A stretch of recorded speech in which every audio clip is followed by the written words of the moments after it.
So welcome to financial reporting class session 3. As per the discussion, we're supposed to start from intra-group trading, right? Okay. So before starting intra-group trading, what I would like to do, last ক্লাসে আমরা যে টপিকগুলো নিয়ে কথা বলেছিলাম এইটার একটা quick summary যদি করা যায় আমার জন্য খুব একটা খারাপ হয় না, ভালোই হয়, এবং আপনাদের জন্য খুব একটা খারাপ হয় না, ভালোই হয়। সো একটু লাস্ট ক্লাসে আমরা কি পড়েছিলাম একটু ওয়ান বাই ওয়ান একটু বলেন, কমাই দিব। সো আই ডোন্ট নো কোনটা অফ করতেছি, আমার আবার লাক খারাপ, দেখা গেছে আমি প্রজেক্টরই অফ করে দিচ্ছি। এটা আমি জানি না, 10, 20, 30, 40, 50, 60, 70, 80, 90, 100। হ্যাঁ, ঠিক আছে, ওকে। সো আমাকে একটু বলেন লাস্ট ক্লাসে আমরা কি কি টপিক নিয়ে কথা বলেছি, একটু যদি আমাকে একজন একজন করে একটু একটা সাইড থেকে বলে আসেন kindly. So we started with the consideration, right? Basically not started, we actually covered consideration part, মানে আমরা টাইপ অফ কনসিডারেশন কি কি থাকতে পারে সেটা নিয়ে কথা বলেছিলাম। সো কি কি টাইপের কনসিডারেশন আমরা দেখতে পারি ইউজুয়ালি আমাদের ফাইন্যান্সিয়াল রিপোর্টিং পেপারের কনসলিডেশন পার্টে। Consideration means the way parent company acquire সাবসিডিয়ারিজ company, ঠিক না? যে আসলে সাবসিডিয়ারি কোম্পানিকে কি ট্রানজেকশনের মাধ্যমে অ্যাকোয়ারটা করছে আসলে। সো আমাকে একটু বলেন যে কি কি ট্রানজেকশনের কথা আমরা বলেছিলাম। Firstly, we started with cash consideration, ঠিক না? So by way of cash, so parent company কি করবে? ওয়ালাইকুম আসসালাম রুমি, প্লিজ মিউট করেন, আমরা স্টার্ট করছি। If you have any query আপনি একটু আনমিউট করে আমাকে বলবেন, হ্যাঁ? Okay, I think sound clear আপনাদের অনলাইনে যারা জয়েন করেছেন। ওকে, ক্যাশ কনসিডারেশনের ব্যাপারটা যেটা বলছিলাম যে কোম্পানি কি করে, প্যারেন্ট কোম্পানি অ্যাকোয়ার করার জন্য cash or cash equivalent like bank ট্রান্সফারের মাধ্যমে পেমেন্টটা করে। সো এখানে একটা পয়েন্ট সবসময় আমরা মাথায় রাখবো, whatever the consideration will be considered, always debit এন্ট্রিটা কি হবে। আপনি খেয়াল করছেন সবগুলো ট্রানজেকশনের মোডের ক্ষেত্রেই ডেবিট এন্ট্রি কি ছিল? ইনভেস্টমেন্ট ইন সাবসিডিয়ারি ডেবিট, এটা কিন্তু অলওয়েজ ডেবিটই হবে, ঠিক না? বিকজ এটা প্যারেন্ট কোম্পানির জন্য একটা অ্যাসেট আইটেম, ইনভেস্টমেন্ট আইটেম। যেই ইনভেস্টমেন্ট ইন সাবসিডিয়ারিটা উইল বি রিপ্লেসড বাই হো, মানে আমরা কি দিয়ে রিপ্লেস করব, কি আইটেম দিয়ে রিপ্লেস করব? Investment in subsidiary will be replaced by goodwill that we calculate in working free, ঠিক না? এই কথাগুলো আমরা গত ক্লাসে বলছিলাম। তাহলে ক্যাশ কনসিডারেশনটা খুব সিম্পল, খুব স্ট্রেট ফরওয়ার্ড, ডাবল এন্ট্রি কি? Investment in subsidiary debit bank credit. এটাতে কোনো কনফিউশন কমপ্লিকেশন কিছুই ছিল না। পরের কনসিডারেশনটা কি ছিল? Share consideration. What is share consideration? What was that? আমরা কি বলেছিলাম শেয়ার কনসিডারেশনের ব্যাপারে?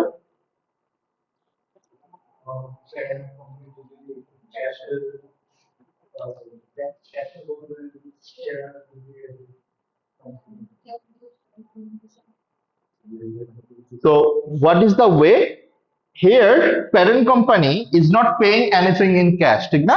প্যারেন্ট কোম্পানি কি করছে না, কোনো cash and cash equivalent transfer করছে না from their bank account to subsidiaries bank account, right? But how they acquire, তারা কিভাবে acquire করছে? By issuing parent company's own share, right? তাহলে সে কি করছে যে এখানে প্যারেন্ট কোম্পানি তার নতুন করে শেয়ার ইস্যু করবে। কাকে শেয়ার ইস্যু করবে? সাবসিডিয়ারিকে। ওকে, এখানে একটা মজার ব্যাপার বলি আপনাদেরকে, এটা আপনারা যখন এএফএম এ যাবেন অথবা F9 যেটাকে অথবা P4 যেটাকে আমরা বলতাম, এটাকে আমরা বলি রিভার্স টেক ওভার। হ্যাঁ, এরকম হয় সিনারিওটা যে প্যারেন্ট কোম্পানি সাবসিডিয়ারি কোম্পানিকে অ্যাকোয়ার করলো, রাইট? ওকে, যখন সাবসিডিয়ারি কোম্পানিকে অ্যাকোয়ার করার জন্য শেয়ার ইস্যু করলো তখন সাবসিডিয়ারি কোম্পানির কাছে উল্টা রিভার্স একটা কন্ট্রোল চলে আসে প্যারেন্ট কোম্পানির উপর। আমি আবার বুঝাই বলছি ব্যাপারটা। যেমন প্যারেন্ট কোম্পানি কি করে, এখানে শেয়ার ইস্যু করবে না, রাইট? যদি এরকম হয় প্যারেন্ট কোম্পানি শেয়ার ইস্যু করার পর সাবসিডিয়ারি কোম্পানির কাছে মোর দ্যান সিগনিফিকেন্ট শেয়ার থাকে তখন কে প্যারেন্ট হয়ে যাচ্ছে? তো এটাকে বলা হয় রিভার্স টেক ওভার। এটা আমাদের সিলেবাসে নাই, এটা আপনাদের এসবিআর এও নাই, বাট এটা ফাইন্যান্স ওয়ার্ল্ডের একটা খুব ইন্টারেস্টিং একটা point. Like parents subsequently become subsidiary, subsidiary subsequently becomes parent. Very interesting thing. এটা আপনারা যখন কিছু কিছু সময় দেখবেন যে এরকম হয়, এরকম অ্যাকুইজিশন মার্জার গুলো হয়। তাহলে এখানে আসলে কি হচ্ছিল, এখানে হচ্ছে প্যারেন্ট কোম্পানি শেয়ার ইস্যু করবে, রাইট? শেয়ার ইস্যু করবে কাকে? সাবসিডিয়ারি কোম্পানিকে। তাহলে এখানে আমাকে একটা মডেলের মাধ্যমে ক্যালকুলেট করতে হবে যে কতগুলা শেয়ার সে অ্যাকোয়ার করে, that was the first thing.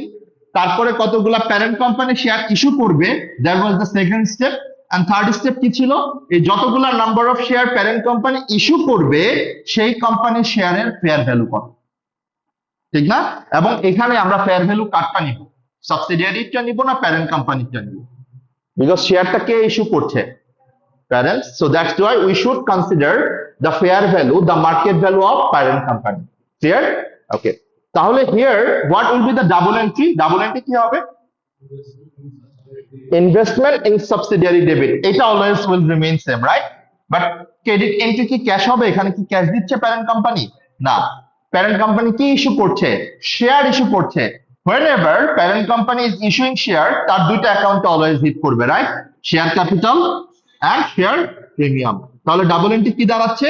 Investment in subsidiary debit with the total value of fair value and share capital credit with the nominal value and share premium credit with the excess amount of nominal value. You can remember the calculation last class আমরা যেটা করেছিলাম, right? ওকে। এরপরের কনসিডারেশনটা কি হতে পারে? Combination of cash and share, দুইটাই হতে পারে। এটা বেসিক্যালি কম্বিনেশন অফ বোথ, থাকতেও পারে নাও থাকতে পারে। থার্ড কনসিডারেশনটা কি ছিল? Loan consideration. হিয়ার কোম্পানি মানে প্যারেন্ট কোম্পানি সে কি করবে? সে বেসিক্যালি সাবসিডিয়ারি কোম্পানিকে শেয়ার ইস্যু না করে লোন নোট ইস্যু করবে। অ্যাগেইন সেম জিনিস, আমরা জানি একটা কোম্পানির সোর্স অফ ফান্ড দুইটা, একটা হচ্ছে সে ইস্যু করতে পারে শেয়ার, আবার সে ইস্যু করতে পারে ডেট অর লোন নোট যেটাকে আমরা বলি। তাহলে এখানে প্যারেন্ট কোম্পানি কি করবে? লোন নোট ইস্যু করবে, ঠিক না? সো লোন নোট যদি ইস্যু করে তাহলে আবারও again what will be the double entry? Investment in subsidiary debit, loan payable or loan liability credit. Got the point? Okay. এরপরের কনসিডারেশনটা কি ছিল? Last consideration, that was about future consideration. What is this? Future consideration বলতে আমরা কি বুঝেছি, কি বলেছি? আমি কি আমার সাবসিডিয়ারি কোম্পানিকে এখনই পেমেন্ট করে দিব? আমি কখন পে করব? In future period, right? So যখনই আমি ফিউচারে পে করব তাহলে এটা প্যারেন্ট কোম্পানির জন্য কি একটা অব্লিগেশন না? তাহলে প্যারেন্ট কোম্পানির জন্য এটা একটা লায়াবিলিটি না? ক্লিয়ার? ওকে। এরপরে আমি বলেছিলাম এখানে যে এই ফিউচার কনসিডারেশনটা দুই রকমের হতে পারে, মনে পড়ে? কি কি ছিল? একটা ছিল ডেফার্ড কনসিডারেশন, আরেকটা ছিল contingent consideration. What was the difference between two? এই দুটোর মধ্যে ডিফারেন্স কি ছিল?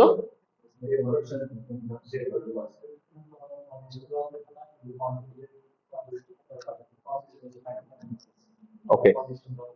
অ্যাকাউন্টিং ট্রিটমেন্ট ওয়াইজ কি কোনো ডিফারেন্স আছে? মানে অ্যাকাউন্টিং আমাদের সিলেবাসের ফাইন্যান্সিয়াল রিপোর্টিং এর পার্সপেক্টিভে কি আসলে কোনো ডিফারেন্স আছে?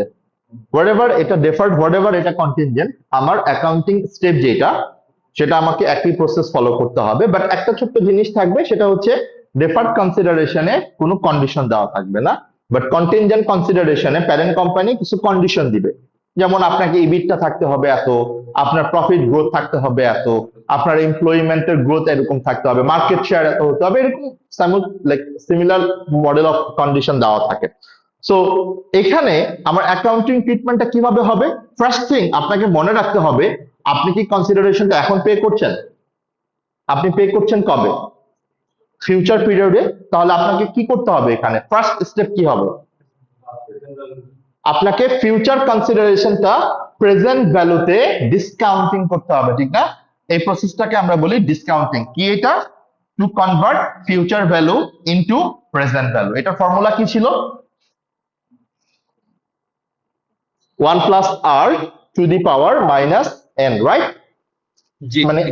এটারই আসলে আমার ইনভার্স সেকশন, এটা রাইট, ইনভার্স মডেল হচ্ছে এইটা। তাহলে 1 + r⁻n, এখানে r সমান সমান কি দাঁড়াচ্ছে? It is a cost of capital, right? It is a interest rate.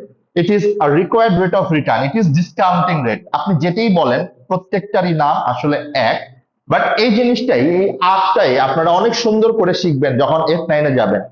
আপনাদের F9 ফাইন্যান্সিয়াল ম্যানেজমেন্ট পেপার একটা চ্যাপ্টার আছে, কস্ট অফ ক্যাপিটাল, ওইখানে আপনি এই আর এর অনেক মাহাত্ম্য জানবেন। বাট এফআর এর জন্য এটা খুব সিম্পল, আপনাকে রেটটা দেওয়া থাকবে, এটা আপনাকে আর বের করতে হবে না। তাহলে আর সমান সমান percentage of cost of capital, right? It could be 10%, it could be 8%, এটা কোশ্চেনে যেটা দেওয়া থাকবে। আর এন সমান সমান কি দাঁড়াচ্ছে এখানে? It is number of year, number of period যেটাকে আমরা বলি। তাহলে আমরা ফার্স্টে কি করব? আমরা ফিউচার ভ্যালুকে প্রেজেন্ট ভ্যালুতে কনভার্ট করব। তাহলে ডাবল এন্ট্রি কি হবে? ফিউচার ভ্যালুকে যখন প্রেজেন্ট ভ্যালুতে কনভার্ট করব আমরা,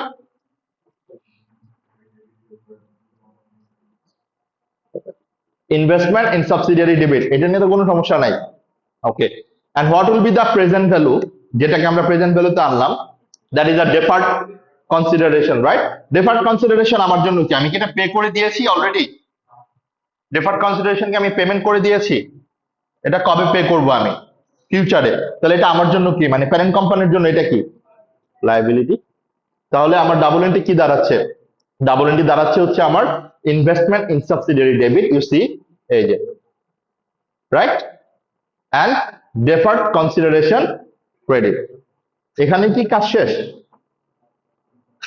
লাস্ট লাস্ট না করার শাস্তি এটা, এবং আমারও কষ্ট দিচ্ছেন, এই জন্য রেগুলার থাকতে হয়।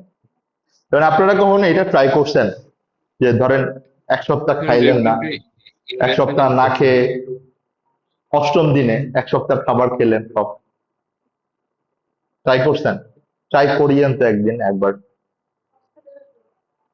হসপিটালে যাবেন, হসপিটাল পর্যন্ত মানে যাইতে পারবেন না যদি 7 দিন একদম কিছুই না খান আপনি, মানে একবারে যদি কিছু না খান। সো এখন আপনি চিন্তা করেন তো যে আপনি কোন একটা টপিক যখন 1 সপ্তাহ পড়লেন না অথবা রিভিশন দিলেন না, অফকোর্স এটা আপনার ব্রেনও ভুলে যাবে, এভাবেই কাজ করে। তো আমার রিকোয়েস্ট থাকবে, আমি দেখেন আপনাদের সাথে এখন খুব ভালো ব্যবহার করছি, খুব সোবার ব্যবহার করছি, বাট অফকোর্স 1 মাস পরে তার এই সোবারটা থাকবে না, তখন তো আমি আপনাদের থেকে এক্সপেক্ট করবো যে আপনি আমাকে পড়াগুলা ভালো করে বুঝাই বলেন।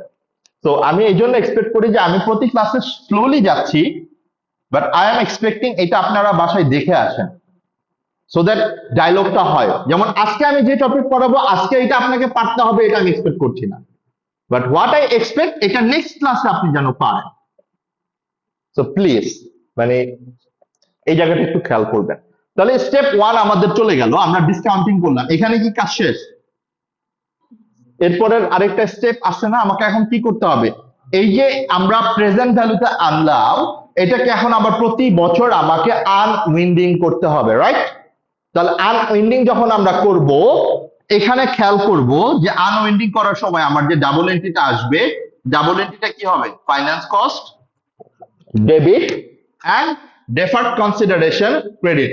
এবং আনউইন্ডিংটা কার উপর হবে? এই যে আমি প্রেজেন্ট ভ্যালু যেটা করলাম সেইটার পার্সেন্টেজ অফ ইন্টারেস্ট, 10% থাকতে পারে, 8% থাকতে পারে, সেই অনুযায়ী আমরা এটাকে আনউইন্ডিং করবো, রাইট? এখানে একটা কথা মনে রাখতে হবে আমাকে, যদি আমার অ্যাকুইজিশনটা মিডল ওয়ে অফ অ্যাকুইজিশন হয়, তখন এই ফাইন্যান্স কস্টটাকে আমি 1 বছরের জন্য নিব। মনে পড়ে কথাগুলা, যে যদি কোনো অ্যাকুইজিশনটা হাফ ওয়ে অফ ইয়ার হয়, মিডল ওয়ে অফ ইয়ার হয়, তখন যত ধরনের ইনকাম এন্ড এক্সপেন্সের অ্যাডজাস্টমেন্ট আছে পোস্ট অ্যাকুইজিশনের, সেগুলো আমাকে কি করতে হবে? প্রপোর্শনেট রেট করতে হবে based on the timely basis, right? তাহলে সে ফর এক্সাম্পল আমি যদি 9 মাস আগে অ্যাকোয়ার করতাম আমার সাবসিডিয়ারিকে, তাহলে আমি এখানে 10% পুরোটা নিতাম না, এটাকে আবার 9 মান্থে আমি প্রপোর্শনেট করতে হতো আমাকে, 9 মান্থে আমাকে প্রপোর্শনেট করতে হতো, করা লাগতো। আমি বুঝতে পারছি কথাটা? তাহলে এখানে যে ডাবল এন্ট্রি দাঁড়াচ্ছে ফাইন্যান্স কস্ট ডেবিট, এটার কারণে আমার কি হবে? প্রফিট বাড়বে না কমবে প্যারেন্টের? ফাইন্যান্স কস্ট তো এক্সপেন্স, রাইট? তাহলে এক্সপেন্স হলে আমার প্রফিট বাড়বে না কমবে? কমবে। এন্ড প্রফিট যদি কমে, রিটেইন আর্নিংস বাড়বে না কমবে? You got the point. তাহলে এই ফাইন্যান্স কস্টের অ্যাডজাস্টমেন্টটা খেয়াল করে দেখেন, ডান দিকে লেখাই আছে, যেটা আমার কি করবে, এটা আমার গ্রুপ রিটেন আর্নিংস কে কমাই দিবে, রাইট? তাহলে এটা আমরা কোথায় অ্যাডজাস্টমেন্ট করব? ওয়ার্কিং 5 এ আমরা finance cost for deferred consideration নামে যে অ্যামাউন্টটা আমি পেলাম, সেটা আমরা ওয়ার্কিং 5 যেটা করেছি গ্রুপ রিটেন আর্নিং, সেখান থেকে আমি ডিডাক্ট করে দিব। আমি কি বুঝতে পারছি কথাগুলো? এই পর্যন্তই আমরা গত ক্লাসে পড়েছি, if I am not wrong, right? এটুকুই আমার গত ক্লাসে আসলে কভার হয়েছিল। এন্ড আজকে আমাদের মানে টার্গেট ছিল হচ্ছে ইন্ট্রা গ্রুপ ট্রেডিংটা শেষ করা দ্রুত, এবং ইন্ট্রা গ্রুপ ট্রেডিং শেষ করার পরপরই একটা কোয়েশ্চেনের শ্যাডো প্র্যাকটিস, মানে একটা টেস্ট ইউর আন্ডারস্ট্যান্ডিং এর ফুল একটা কোয়েশ্চেন ট্রাই করা, যে আমরা আসলে কতটুকু কভার করতে পারি। সো বিফোর, হ্যাঁ, হুম,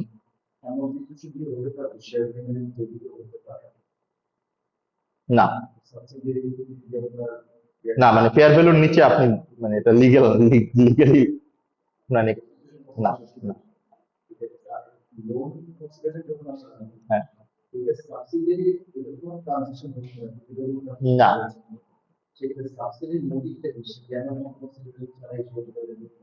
না, লোন তো সে তো এটার এগেইনস্টে ইন্টারেস্ট পাবে সাবসিডিয়ারি। হ্যাঁ, এবং আচ্ছা, আপনি যেটা বলতেছেন যে মানে ওইটা আলটিমেটলি তার কোনো ফাইন্যান্সিয়াল ট্রানজাকশন হচ্ছে না, ব্যাপারটা তা না। সে কিন্তু আবার এটা রিডিম করে ক্যাশও নিতে পারবে, আবার ইন্টারেস্টও পাবে, এবং ওই ইন্টারেস্টটা যদি আপনি রেকর্ড করেন তাহলে ওইটাই হচ্ছে ইন্ট্রা গ্রুপ ট্রেডিং, যেটা আপনাকে বাদ দিতে হবে। এটি আমরা আসবো আজকে। ওই ইন্টারেস্টটাকে ইন্ট্রা গ্রুপ ট্রেডিং না, প্যারেন্ট দিচ্ছে কাকে? সাবসিডিয়ারিকে। সো আমরা ইন্ট্রা গ্রুপ ট্রেডিং এর আসলে কি কি টপিক নিয়ে কথা বলবো তার একটা জাস্ট এট এ গ্ল্যান্স আমরা দেখি যে আসলে কি কি টপিক আমরা ইন্ট্রা গ্রুপ ট্রেডিং থেকে দেখবো। যদিও আমার ওয়ার্ড ফাইলে ওইখানে দেওয়া আছে, বাট স্টিল আমরা এট এ গ্ল্যান্স দেখি যে কয়টা ইন্ট্রা গ্রুপ ট্রেডিং এর টোটাল সিলেবাস আমাদের ফাইন্যান্সিয়াল রিপোর্টিং এ আছে। এগুলা সবই আমরা করেছি। তাহলে দেখেন যে কি কি type of intra group trading থাকতে পারে আপনাদের সিলেবাসে। জাস্ট এটা একটু লিখে ফেলতে পারেন আপনারা, মানে সব তো আর ডিটেলস লাগবে না, বাট আমরা কি কি type of intra group trading আমাদের সিলেবাসে কভার করব, সেটা একটা ফ্রেমওয়ার্ক আপনাদের জানা থাকাটা বেটার আমি মনে করি।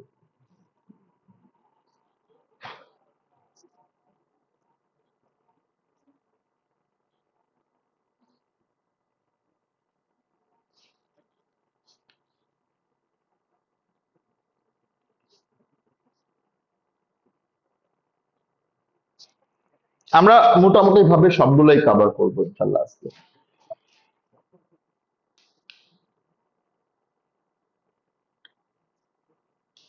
আপনার ফ্রেন্ড কই? সিটি কলেজ का फ्रेंड?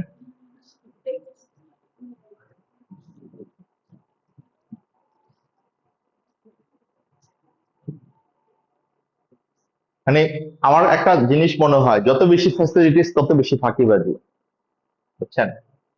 যেমন আমরা যখন ক্লাস করতাম, আমার এখনো মনে আছে, আমি যখন আমার আমার সময় তো এটা ছিল F7, F7 এ টিচার 2 দিন ক্লাস নিত, এবং উনি ক্লাসের পর আমাদেরকে কোনো টপিকও কোয়েশ্চেন আনসার দিতে চাইতো না। ওনার কথা হচ্ছে, উনি আমাকে ধরেন আমি একটা কোয়েশ্চেনের আনসার নিয়ে যাইতাম ওনার কাছে কোয়েরি নিয়ে, উনি বলতো ফার্স্টে আপনি নিজে পড়বেন, দেন যারা ক্লাস করছে তাদের সাথে আপনি ডিসকাশন করবেন, ওকে? যদি তারাও আপনাকে বুঝাই দিতে না পারে, দেন আপনি আমার কাছে আসবেন। তখন আমি এটা আপনাকে সলভ করে দিব না, আমি তখন ধরবো যে ক্লাসে কে ছিল যে আপনাকে বুঝাইতে পারে না, তার মানে ও ফাঁকিবাজ, ও ক্লাসে পড়ে না, বুঝছেন? That is how we actually taken the class, or we actually receive the lecture. আর এখন আপনাদের দেখেন, আপনাদেরকে আমি কুইক রিভিশন দিচ্ছি, আপনাদেরকে আমি এগুলো আবার স্লাইড নোট আলাদা আলাদা ওয়ার্ড ফাইল আমি দিচ্ছি, আবার আপনাকে আমি এই পুরো লেকচারটা আবার রেকর্ডিং আপলোড করে দিচ্ছি। সো ফ্যাসিলিটিস অনেক। তো এখন আসলে ব্যাপারটা কি দাঁড়ায়, যে কোনো কারণে যদি আমি একটা ক্লাস মিসও করি, আমার কাছে অনেকগুলো অপশন ব্যাকআপ আছে। আমি আইদার রেকর্ডিং দেখে নিতে পারবো, ভাইয়া তো পরের ক্লাসে আবার এটা রিপিডি করবে, ওইখান থেকে একটু রিক্যাপ করার ট্রাই করবো, সামা হয়ে যাবে। ওকে, আমরা লিখে ফেলছি। ওকে, তাহলে আমরা একটা একটা করে আসি। ফার্স্টে আমরা আসি যে what is Intra group trading, এটা বলতে আমরা কি বুঝি, এটা আগে আমরা বুঝি। গ্রুপ বলতে আমরা কি বুঝি, that is first question to you guys. What group? Whenever we call group, it is a combination of parent and subsidiary, ঠিক না? Parent and subsidiary. তো যখনই আমি বলছি it's a group, it's a combination of parent and subsidiary. And when we call it intra-group trading, what is this? This is the transaction between parent and subsidiary, right? তাহলে এখানে আমরা একটা কথা বলেছিলাম, আপনাদের মনে করে দেখেন, যখন আমরা কনসলিডেশন করব, কনসলিডেশন যখন আমরা করব, all type of intra group trading আমাকে কি করতে হবে? এলিমিনেট করতে হবে। What is the meaning of elimination? Eliminate করা মানে কি? শুধু কি রিডিউস করা? What is the meaning of eliminate or exclude? Okay, আমি আর একটু সিম্পল করে দিই। এলিমিনেট করা মানে হচ্ছে আপনি যেটা অলরেডি রেকর্ড করে ফেলছেন সেই রেকর্ডটা আপনাকে এখন কি করতে হবে? ক্যান্সেল করতে হবে, ঠিক না? তার মানে এলিমিনেশনের মিনিং হচ্ছে আপনি যদি আগে এটাকে ডেবিট করেন, এখন আপনার ওয়েটা কি? এটাকে ক্যান্সেল করার, ক্রেডিট করতে হবে। যদি আগে আপনি কোনো কিছু ক্রেডিট করেন, তাহলে এখন আপনাকে এটা কি করতে হবে? ডেবিট করতে। আমি কি বুঝতে পারলাম কথাটা? সিম্পল একটা ট্রানজাকশন আমরা থাকি। আমি প্যারেন্ট কোম্পানি, আমি মোইন ভাইয়ের কাছে $1,00,000 একটা গুড সেল করলাম, তাহলে আমার জন্য এটা কি? আমি তো সেল করলাম, আমি হচ্ছে সেলার, মোইন ভাই হচ্ছে বায়ার, রাইট? তাহলে আমার বুকসে এটাকে আমি কি হিসেবে দেখাইছি? আমি এটাকে রেভিনিউ হিসেবে দেখাইছি। রেভিনিউ হিসেবে দেখানো মানে কি? আমি এটাকে কি করেছি? ক্রেডিট করেছি। আর ভাইয়া তার অ্যাকাউন্টে কি হিসেবে দেখাইছে? এটা কি সে কস্ট অফ সেলস হিসেবে দেখাইছে, মানে পারচেজ হিসেবে দেখাইছে? ভাইয়া এটাকে কি করেছে? ডেবিট করেছে। You got the point? আচ্ছা, এখন এই ট্রানজেকশনটা কার মধ্যে হয়েছে? Between parent and subsidiary. তাহলে এখন আমি যদি বলি যে এটা এলিমিনেট করতে হবে, what is the meaning of elimination? Eliminate করা মানে কি? তাহলে এটা আমার প্যারেন্টের অ্যাকাউন্ট থেকেও রিমুভ করতে হবে, রাইট? সাইমultaneously সাবসিডিয়ারির অ্যাকাউন্ট থেকে ওইটা আমাকে রিমুভ করতে হবে। And what does mean remove করতে হবে? আমি রেভিনিউকে ক্রেডিট করেছিলাম, এখন আমি কি করব? ডেবিট করব। আর মোইন ভাই এক্সপেন্সটাকে ডেবিট করেছিল, এখন আমি এটাকে কি করব? ক্রেডিট করব। তাহলে আমি যখন এলিমিনেট করব, what will be the double entry?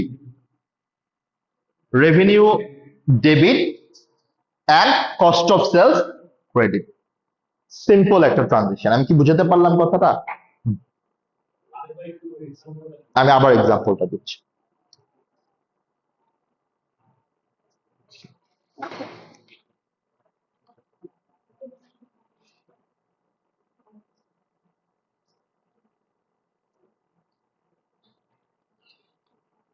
Parent company is selling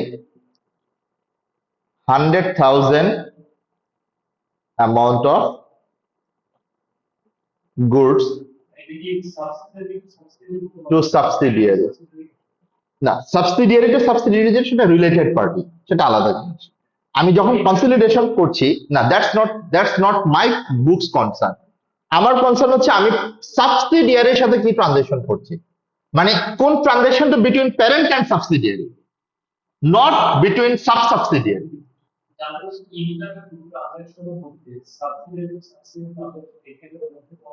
না, ওকে, তাহলে amount of goods to subsidiary, এটি তো আমি বলছি ওভার দ্য ফাইন্যান্সিয়াল ইয়ার, মানে এক বছরে $1,00,000 একটা গুডস, মানে অনেকগুলো গুডস হতে পারে, সেল করছে। এখন ইন্ডিভিজুয়াল ফাইন্যান্সিয়াল স্টেটমেন্টসে এটাকে প্যারেন্ট কি হিসেবে দেখাইছে? shown as a revenue, right? of কত? 100,000। and revenue করা মানে কি? সেটাকে কি হিসেবে দেখাইছে? সেটাকে ক্রেডিট করছে, মানে যখন সে রেভিনিউ হিসেবে রেকর্ড করেছে তখন তো এটাকে সে ক্রেডিট হিসেবেই রেকর্ড করেছে। and subsequently subsidiary company shown as COGS of 100,000 এবং এটাকে সাবসিডিয়ারি কি হিসেবে দেখাইছে, ডেবিট হিসেবে দেখাইছে। তাহলে ফার্স্ট কোয়েশ্চেন হচ্ছে এটা কি ইন্ট্রা গ্রুপ ট্রেডিং কিনা, ট্রানজাকশনটা কার কার মধ্যে হয়েছে, প্যারেন্ট এন্ড সাবসিডিয়ারির মধ্যে। আচ্ছা, প্যারেন্ট এবং সাবসিডিয়ারির মধ্যে যখন ট্রানজাকশনটা হয়েছে এটা কিন্তু আমরা বলছি Intra group trading, right?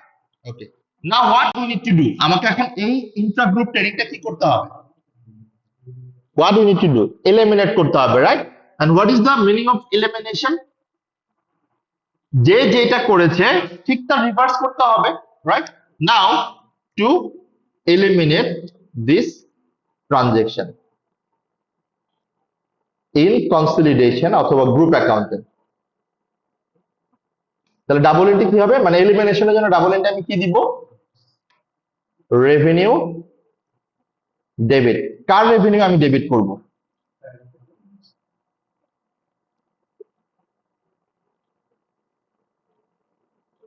Debit. And কার কস্ট অফ সেলস আমি ক্রেডিট করব, কত টাকা,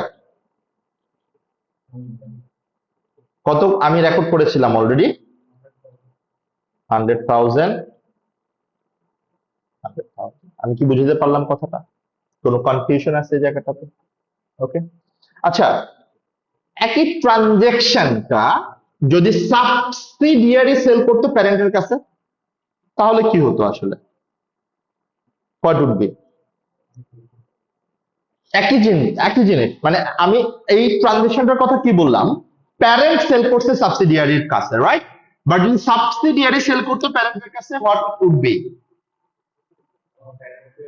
তখন প্যারেন্টের কস্ট অফ গুডস সোল্ড থেকে আমি মাইনাস করতাম, সাবসিডিয়ারি রেভিনিউ থেকে আমি মাইনাস করতাম। ইম্প্যাক্টটা কিন্তু একই, রেভিনিউ থেকে আমার মাইনাস হয়ে যেত, কস্ট অফ সেলস থেকে আমার মাইনাস হয়ে যেত। আমি কতটা বুঝাতে পারছি, কোনো কি কনফিউশন আছে না? ওকে, বাট এটা হচ্ছে একটা সিম্পল ইন্ট্রা গ্রুপ ট্রানজেকশন, যে ইন্ট্রা গ্রুপ ট্রানজেকশনটা আমরা আসলে এলিমিনেট করব যখন আমরা কনসলিডেশন করব। বাট এই এলিমিনেশনটা কোন স্টেটমেন্ট থেকে হবে, স্টেটমেন্ট অফ ফাইন্যান্সিয়াল পজিশন আর statement of profit or loss, এই দুইটা আইটেমে কোন আইটেম মানে কোন স্টেটমেন্টের আইটেম, এটা কিন্তু স্টেটমেন্ট অফ প্রফিট আর লস হবে, রাইট? ওকে, বাট আমরা তো আসলে স্টেটমেন্ট অফ ফাইন্যান্সিয়াল পজিশনের কথা বলছি, সো সেটারও কিছু এক্সাম্পল আমাদের আসলে থাকা দরকার, ঠিক না, কিছু আসা দরকার। আচ্ছা,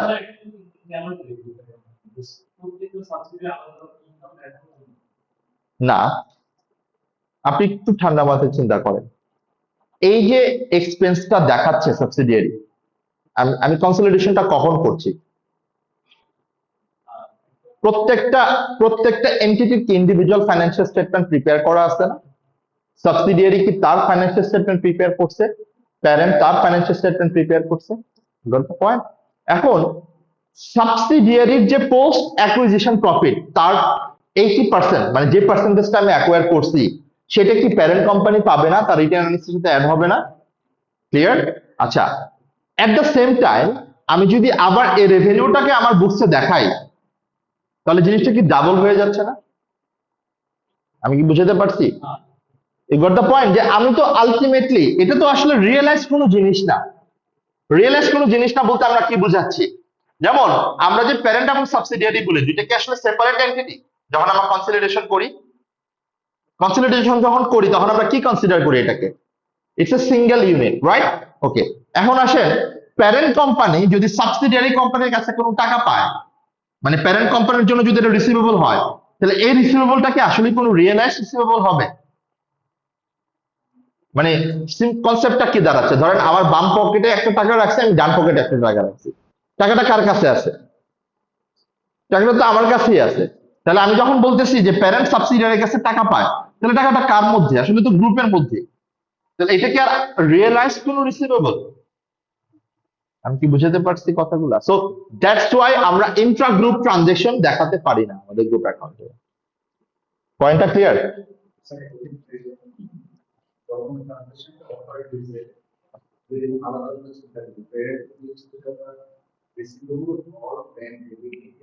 হ্যাঁ, রেভিনিউ ক্রেডিট করেছে।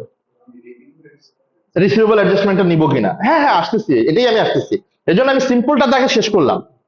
এখন আপনি যেটা বলছেন ওই ট্রানজেকশনে আসি, এটাকে আমরা বলছি Intra group current account balance.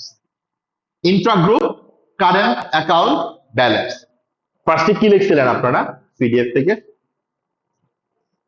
মনে আছে? এটি লিখছিলেন না? Okay. So current account balance বলতে আমরা যেটাকে বুঝি, like the balance receivable or payable between parent and subsidiary, এটাকে আমরা বলছি কারেন্ট অ্যাকাউন্ট ব্যালেন্স। এখন আপনার পয়েন্টটাতে আমি আসি। আমি যখন $1,00,000 আপনার কাছে সেল করলাম, এই $1,00,000 আমার ডাবল এন্ট্রি আমি কি দিছিলাম? Receivable debit, revenue credit. আপনি এটার কি এন্ট্রি দিয়েছিলেন? Payable credit, cost of sales or purchase debit. এখন কোশ্চেন আসে হচ্ছে আমার অ্যাকাউন্টসে এই $1,00,000 রিসিভেবল হিসেবে দেখানো আছে, রাইট? এই $1,00,000 আমি আপনাকে ফুল এন্ট্রিটাই দেখাচ্ছি আসলে, তাহলে আপনাদের জন্য ইজি হবে জিনিসটা বুঝতে। যেমন আমরা এখানে কি বলছিলাম, প্যারেন্ট কোম্পানি ফাইন্যান্সিয়াল স্টেটমেন্টে সে কি হিসেবে দেখাচ্ছে? Revenue credit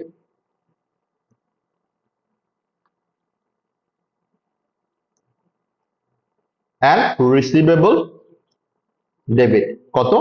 1,00,000 and 1,00,000 debit credit ঠিক ছিল। এখন আর সাবসিডিয়ারি কোম্পানি এটাকে কি হিসেবে দেখাচ্ছিল? Cost of goods sold or purchase debit, payable credit, right? Got the point? Okay. এখন what is the picture in statement of financial position? Statement of financial position A parent company or individual financial স্টেটমেন্টে কত ডলারের receivable দেখাচ্ছে? $1,00,000, right? $1,00,000 ও কার থেকে পাবে? Clear কথাটা? ওকে। আবার at the same time subsidiary or statement of financial position এটাকে কি হিসেবে দেখাচ্ছে? পেয়েবল মানে লায়াবিলিটি হিসেবে দেখাচ্ছে, কারেন্ট লায়াবিলিটি হিসেবে দেখাচ্ছে। এই কারেন্ট লায়াবিলিটি সে কাকে পে করবে? প্যারেন্ট কোম্পানিকে। Got the point? এই সিচুয়েশনটাকে আমরা বলছি current account balance between parent and subsidiary. আমি কি বুঝতে পারতেছি কথাটা? এই এই ব্যালেন্সটাকে আমরা বলছি current account balance between parent and subsidiary. Current account কেন? বিকজ এটা প্যারেন্ট কোম্পানির জন্য কারেন্ট অ্যাসেট ছিল, সাবসিডিয়ারির জন্য এটা কারেন্ট লায়াবিলিটি ছিল। That's why we call it current account balance. You got the point? Okay. তাহলে আমার ইন্ডিভিজুয়াল ফাইন্যান্সিয়াল স্টেটমেন্টে এটাকে আমি অ্যাসেট এবং লায়াবিলিটি হিসেবে দেখাইছি। নাও কনসলিডেশন এখন আমি কি করব বলেন? আমি কি কনসলিডেটেড ফাইন্যান্সিয়াল স্টেটমেন্টসে এটাকে অ্যাসেট এবং লায়াবিলিটি হিসেবে দেখাতে পারবো? এই রিসিভেবল, এই পেয়েবলটা কিভাবে অ্যারাইজ করছে? থার্ড কোন পার্টি থেকে অ্যারাইজ করছে? এই রিসিভেবল পেয়েবলটা কিভাবে অ্যারাইজ করলো? Between parent and subsidiary.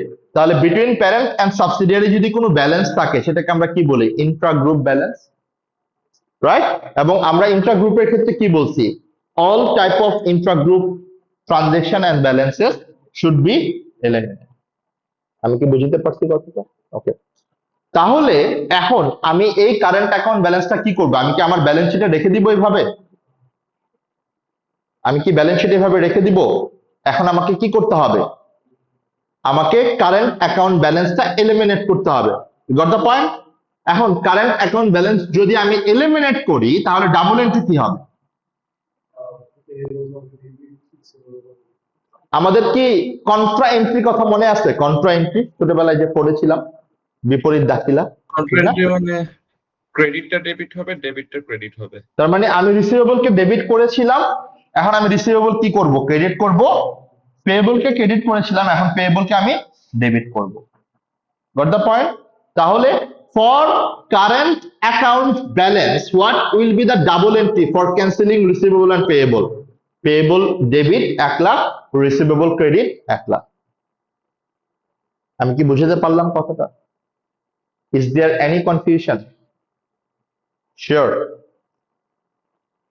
ওকে। এখন আমরা একটু আরেকটু এক্সটেন্ডেড পোর্শনে যাই। এখানে প্যারেন্ট কোম্পানি রিসিভেবল হিসেবে দেখাচ্ছে 1 লাখ, বা সাবসিডিয়ারি কোম্পানি কি করেছে, সে ফর এক্সাম্পল ইয়ার এন্ড হচ্ছে ডিসেম্বরের 31 তারিখ, ও ডিসেম্বরের 28 তারিখে একটা পেমেন্ট প্রসেস করেছে। সাবসিডিয়ারি ডিসেম্বরের 28 তারিখে একটা পেমেন্ট প্রসেস করেছে। তো যখনই সাবসিডিয়ারি পেমেন্টটা প্রসেস করেছে, মানে যখনই সে চেকটা ইস্যু করেছে, তখন সে কি এন্ট্রি দিচ্ছে? সে ফর এক্সাম্পল আমি বললাম $10,000 একটা পেমেন্ট প্রসেস করেছে সাবসিডিয়ারি, রাইট? ওকে, তাহলে সে যখন প্রসেস করেছে, সে কি এন্ট্রি দিয়েছে already? Payable debit 10,000, bank credit 10,000, right? Okay, তাহলে কোশ্চেন হচ্ছে যে ট্রানজাকশনটা সে কখন করছে? একদম বছরের শেষের দিকে। সারপ্রাইজিংলি এই চেকটা প্যারেন্ট কোম্পানির অ্যাকাউন্টে এসে এখনো হিট করে নাই। হইতে পারে না? 5 to 7 days লাগতেই পারে চেক ক্লিয়ার হইতে, যদিও বাংলাদেশ টু বাংলাদেশ হইলে এটা অনেক সময় করে। আমি ধরে নিচ্ছি যে ট্রানজাকশন প্রসেসিং এর কারণে এই চেকটা প্যারেন্ট কোম্পানির অ্যাকাউন্টে এখনো ক্রেডিট হয়নি, মানে এখনো হিট করে নাই। ওকে, তাহলে কোয়েশ্চেনটা দাঁড়াচ্ছে, এই যে ব্যালেন্সটা $10,000, তাহলে প্যারেন্ট কোম্পানি রিসিভেবল দেখাবে 1 লাখ, বাট সাবসিডিয়ারিকে পেয়েবল 1 লাখ দেখাবে। সে পেয়েবল কত দেখাচ্ছে তখন? অলরেডি 10,000 সে রেকর্ড করে ফেলছে না? 90,000, 10,000 কি সে পেমেন্ট করে দিয়েছে না? ওকে, এই যে 10,000 এর পেমেন্ট, যেটা এখনো সাবসিডিয়ারি পেমেন্ট করেছে বাট প্যারেন্ট কোম্পানি এখনো রিসিভ করে নাই, সেইটাকে আমরা বলি ক্যাশ ইন ট্রানজিট। সেটাকে আমি কি বলি? Cash in transit. অ্যাপারেন্টলি কথাটা মনে এরকমই লাগে যে ক্যাশটা ট্রানজিটে আছে, মানে এখনো প্যারেন্ট কোম্পানির অ্যাকাউন্টে এসে হিট করে নাই। আমি কি বুঝতে পারতেছি কথাটা? তাহলে এই ক্যাশ ইন ট্রানজিটটা কি, সেটা কি আমি বুঝতে পারছি? কোনো সমস্যা? না। নাও নেক্সট পয়েন্ট হচ্ছে, তাহলে ক্যাশ ইন ট্রানজিটের অ্যাকাউন্টিং ট্রিটমেন্ট আমি কি করব টু প্রিপেয়ার কনসিডারেশন? আমি কি এভাবেই রেখে দিব, নাকি আমি অ্যাজিউম করে নিব যে এই টাকাটা আমি পেয়ে গেছি? মানে প্যারেন্ট কোম্পানির পার্সপেক্টিভ থেকে আপনি আমাকে বলেন, কারণ সাবসিডিয়ারি তো অলরেডি পেমেন্ট করেই দিয়েছে, বাট প্যারেন্ট কোম্পানি কি এখনো রিসিভ করেছে? না। তাহলে if there is any cash in transit, what I need to assume, I have to assume that the cash already received by the parent company. আমি আবারও বলছি কথাটা, if there is any cash in transit during consolidation, আমাকে assume করে নিতে হবে that the cash already received by the entity. তাহলে যদি ক্যাশ রিসিপ্ট হয়, তাহলে আমাকে আগে ফার্স্টে কি করতে হবে? ক্যাশ রিসিপ্টের এন্ট্রি দিতে হবে। তাহলে ক্যাশ রিসিপ্টের এন্ট্রি মানে কি হবে? ওর রিসিভেবল দেখাচ্ছে কত? 1 লাখ। তাহলে ওর জন্য ডাবল এন্ট্রিটা কি দাঁড়াবে? Bank debit 10,000, receivable credit 10,000, right? তাহলে ক্যাশ ইন ট্রানজিটের ডাবল এন্ট্রি কি দাঁড়াচ্ছে? Cash in transit bank debit 10,000, receivable credit 10,000, agreed? কোনো সমস্যা আছে? এখন দেখেন তো, নাও রিমেইনিং রিসিভেবল ব্যালেন্স কত?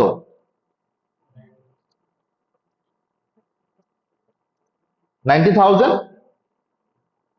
and পেয়েবল ব্যালেন্স কত? 90,000, ক্লিয়ার?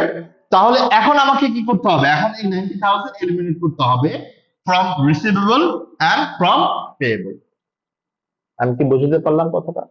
তাহলে এখানে আমরা একটা ছোট্ট পয়েন্ট একটু লিখে রাখি যে if there is any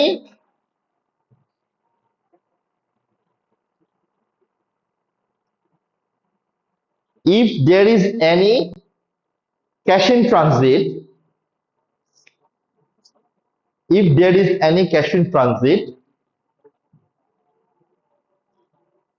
then then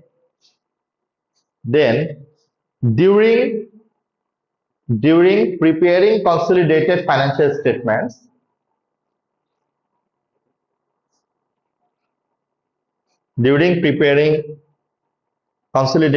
statements, we need to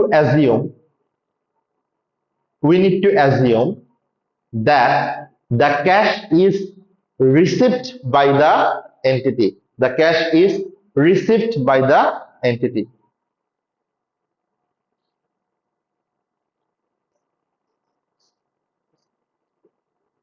And then by the entity, মানে যে এন্টিটি হবে, কারণ এখানে প্যারেন্টও হইতে পারে সাবসিডিয়ারিও হইতে পারে, আমি এই জন্য প্যারেন্ট বলছি, received by the entity. Then we need to eliminate the remaining current account balance.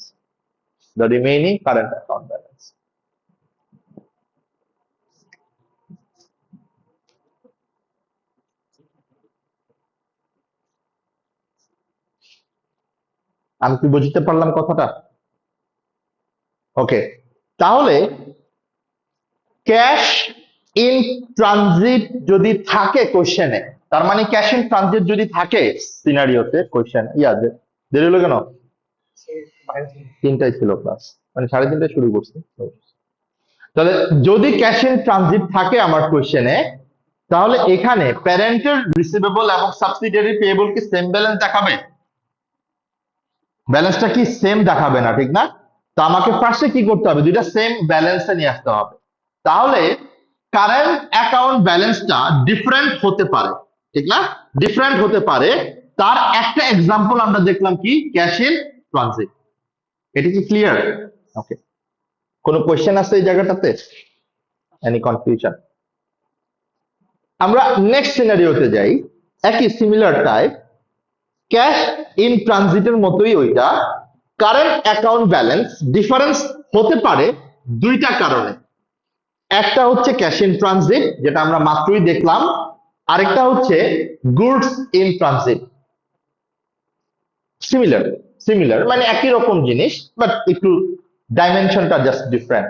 তাহলে আমি কথাটা কি বললাম খেয়াল করেন, কথাটা বললাম যে কারেন্ট অ্যাকাউন্ট ব্যালেন্সটা ডিফারেন্স হতে পারে between parent and subsidiary account. কি কি কারণে ডিফারেন্স হতে পারে? either for cash in transit or for goods in transit। এর মধ্যে what is cash in transit, এটা তো আমার ক্লিয়ার। কোনো কোশ্চেন আছে এই জায়গাটাতে? নাই। দেন আপনারা একটু চিন্তা করেন তো, what is goods in transit then? মানে গুডস ইন ট্রানজিট বলতে আমি কি মানে এখানে বুঝবো অথবা কি বুঝালাম? What is goods in transit?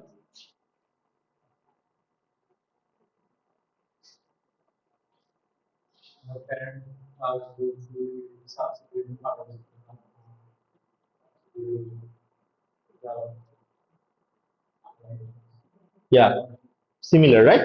Same. যে ভাই যেটা বললো, একটু লাউডলি যদি আমরা বলি যে প্যারেন্ট কোম্পানি একটা unit of inventory already transfer করে দিয়েছে সাবসিডিয়ারির উদ্দেশ্যে ওর প্রেমিসিসে যাওয়ার জন্য, বাট সেটা এখনো পর্যন্ত সাবসিডিয়ারি প্রেমিসিসে গিয়ে পৌঁছায় নাই। That is called goods in transit.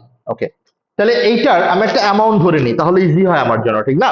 তাহলে আমার রিসিভেবল অ্যামাউন্ট কত ছিল? 1 লাখ ছিল। আমি বিফোর ক্যাশ ইন ট্রানজিট ধরলাম। রিসিভেবল কত ছিল? 1 লাখ ছিল। পেয়েবল কত ছিল? 1 লাখ ছিল। ওকে, প্যারেন্ট কোম্পানি ফার্দার আরো $20,000 গুডস সেল করলো। তো প্যারেন্ট যখন $20,000 গুডস তার ওয়্যার হাউস থেকে পাঠাই দিল, তখন সে ডাবল এন্ট্রি কি দিবে? কারণ তার তো ওয়্যার হাউস থেকে বের হয়ে গেছে প্রোডাক্ট গুলা, ঠিক না? তখন সে কি এন্ট্রি দিবে? Receivable debit, revenue credit. Clear? Okay, তাহলে রিসিভেবল এখন কত দেখাবে? 1 লাখ দেখাবে? 1,20,000 দেখাবে, ঠিক না? বাট পেয়েবলের কাছে গিয়ে, মানে সাবসিডিয়ারির কাছে গিয়ে কি এখনো গুডস গুলা পৌঁছাইছে? তাহলে সাবসিডিয়ারির অ্যাকাউন্টে এখন এটা কত ডলার দেখাচ্ছে? পেয়েবল 1 লাখ দেখাচ্ছে। তাহলে প্যারেন্ট কোম্পানির রিসিভেবল 1,20,000, সাবসিডিয়ারি কোম্পানির পেয়েবল 1 লাখ, দুটো কি সেম হচ্ছে? তাহলে আমাকে ফার্স্টে কি করতে হবে? ফার্স্টে সাবসিডিয়ারি কোম্পানির যে পেয়েবল সেটাকে আগে সেম আনতে হবে, রাইট? তাহলে সেম আনার জন্য আমি কি করব তাহলে? তাহলে গুডস ইন ট্রানজিট যেটা আছে আমি কি অ্যাজিউম করে নিব? এটা সাবসিডিয়ারি অলরেডি রিসিভ করেছে। তো সাবসিডিয়ারি যদি অলরেডি রিসিভ করে তাহলে সাবসিডিয়ারি কি এন্ট্রি দিবে? এটা তার ইনভেন্টরির সাথে অ্যাড হয়ে যাবে, মানে ক্লোজিং ইনভেন্টরির সাথে তার এটা অ্যাড হয়ে যাবে, ঠিক না? Okay, then what will be the credit entry? Payable credit. তাহলে পেয়েবল যখন ক্রেডিট হবে, পেয়েবল আগে ছিল কত? 1 লাখ, এখন আরো পেয়েবল কত দাঁড়াচ্ছে? 20,000। তাহলে এখন টোটাল পেয়েবল কত? 120,000। তাহলে এখন কি দুইটা আমার অ্যাপেল উইথ অ্যাপেল হলো না? Now I can cancel between receivable and payable. আমি কি বুঝাতে পারলাম কথাটা? তাহলে আমরা দুইটা জিনিস এখানে দেখলাম। একটা জিনিস হচ্ছে if there is any current account balance between parent and subsidiary, আমাকে কি করতে হবে? এই কারেন্ট অ্যাকাউন্ট ব্যালেন্সটা এলিমিনেট করতে হবে, রাইট? এটা হচ্ছে আমার ফার্স্ট লার্নিং আজকের। সেকেন্ড লার্নিং কি ছিল? যে কারেন্ট অ্যাকাউন্ট ব্যালেন্সটা কি হইতে পারে? ডিফারেন্স হইতে পারে between parent and subsidiary, difference হতে পারে। সেই ডিফারেন্সটা কি কি কারণে হতে পারে? either for cash in transit or for goods in transit. Whatever the situation, cash in transit হোক, goods in transit হোক, আমাকে আগে কি করতে হবে? আগে আমাকে দুইটাকে ইকুয়াল করতে হবে, and to make it equal আমাকে কি করতে হবে? আমাকে আমার ক্যাশ ইন ট্রানজিটের ক্যাশ রিসিপ্টের এন্ট্রি দিতে হবে, গুডস ইন ট্রানজিটের গুডস রিসিপ্টের এন্ট্রি দিতে হবে। ক্লিয়ার? and then আমাকে কারেন্ট অ্যাকাউন্ট ব্যালেন্সটা এলিমিনেট করতে হবে। আমি কি বুঝতে পারছি পুরো সিনারিওটা? কোনো কনফিউশন আছে? নাই।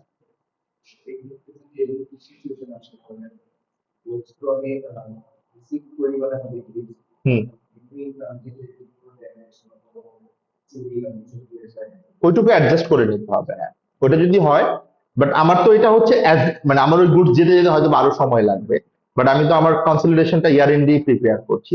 সো যদি পরবর্তীতে হয় সেই অ্যাডজাস্টমেন্টটুকু আমাকে করে তারপরে, এটা আপনি প্র্যাকটিক্যাল কেস বলছেন, বাট ফাইন্যান্সিয়াল দিক মানে আমাদের এক্সাম এনভায়রনমেন্টে এই ধরনের ওরকম কিছু দেওয়া হয় না। তাহলে কারেন্ট অ্যাকাউন্ট ব্যালেন্স নিয়ে কি আমার কোনো কোয়েশ্চেন আছে? কোনো Yes. হুম,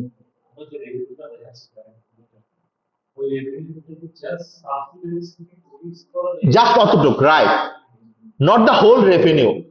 প্যারেন্ট কোম্পানি তো আরো অনেক রেভিনিউ জেনারেট করবে।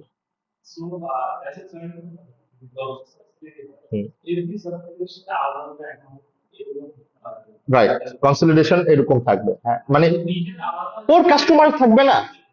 হ্যাঁ, হ্যাঁ, হ্যাঁ। মানে ওর তো থার্ড কাস্টমার, মানে অফকোর্স ওর তো 99% ট্রানজেকশন তো ওর কাস্টমারের সাথেই হবে। এগুলাকে আমরা এই কারণে আসলে ওই ট্রান্সফার প্রাইসিং এর ব্যাপারগুলো আসে, আপনারা কানেক্ট করতে পারবেন এই জিনিসগুলো।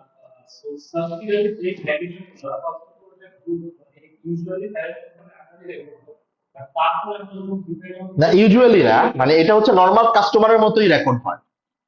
কারণ আপনি খেয়াল করে দেখেন, যদি এই রেকর্ডটা আপনি না রাখেন, আপনি কি ইনভেন্টরি মিলাইতে পারবেন?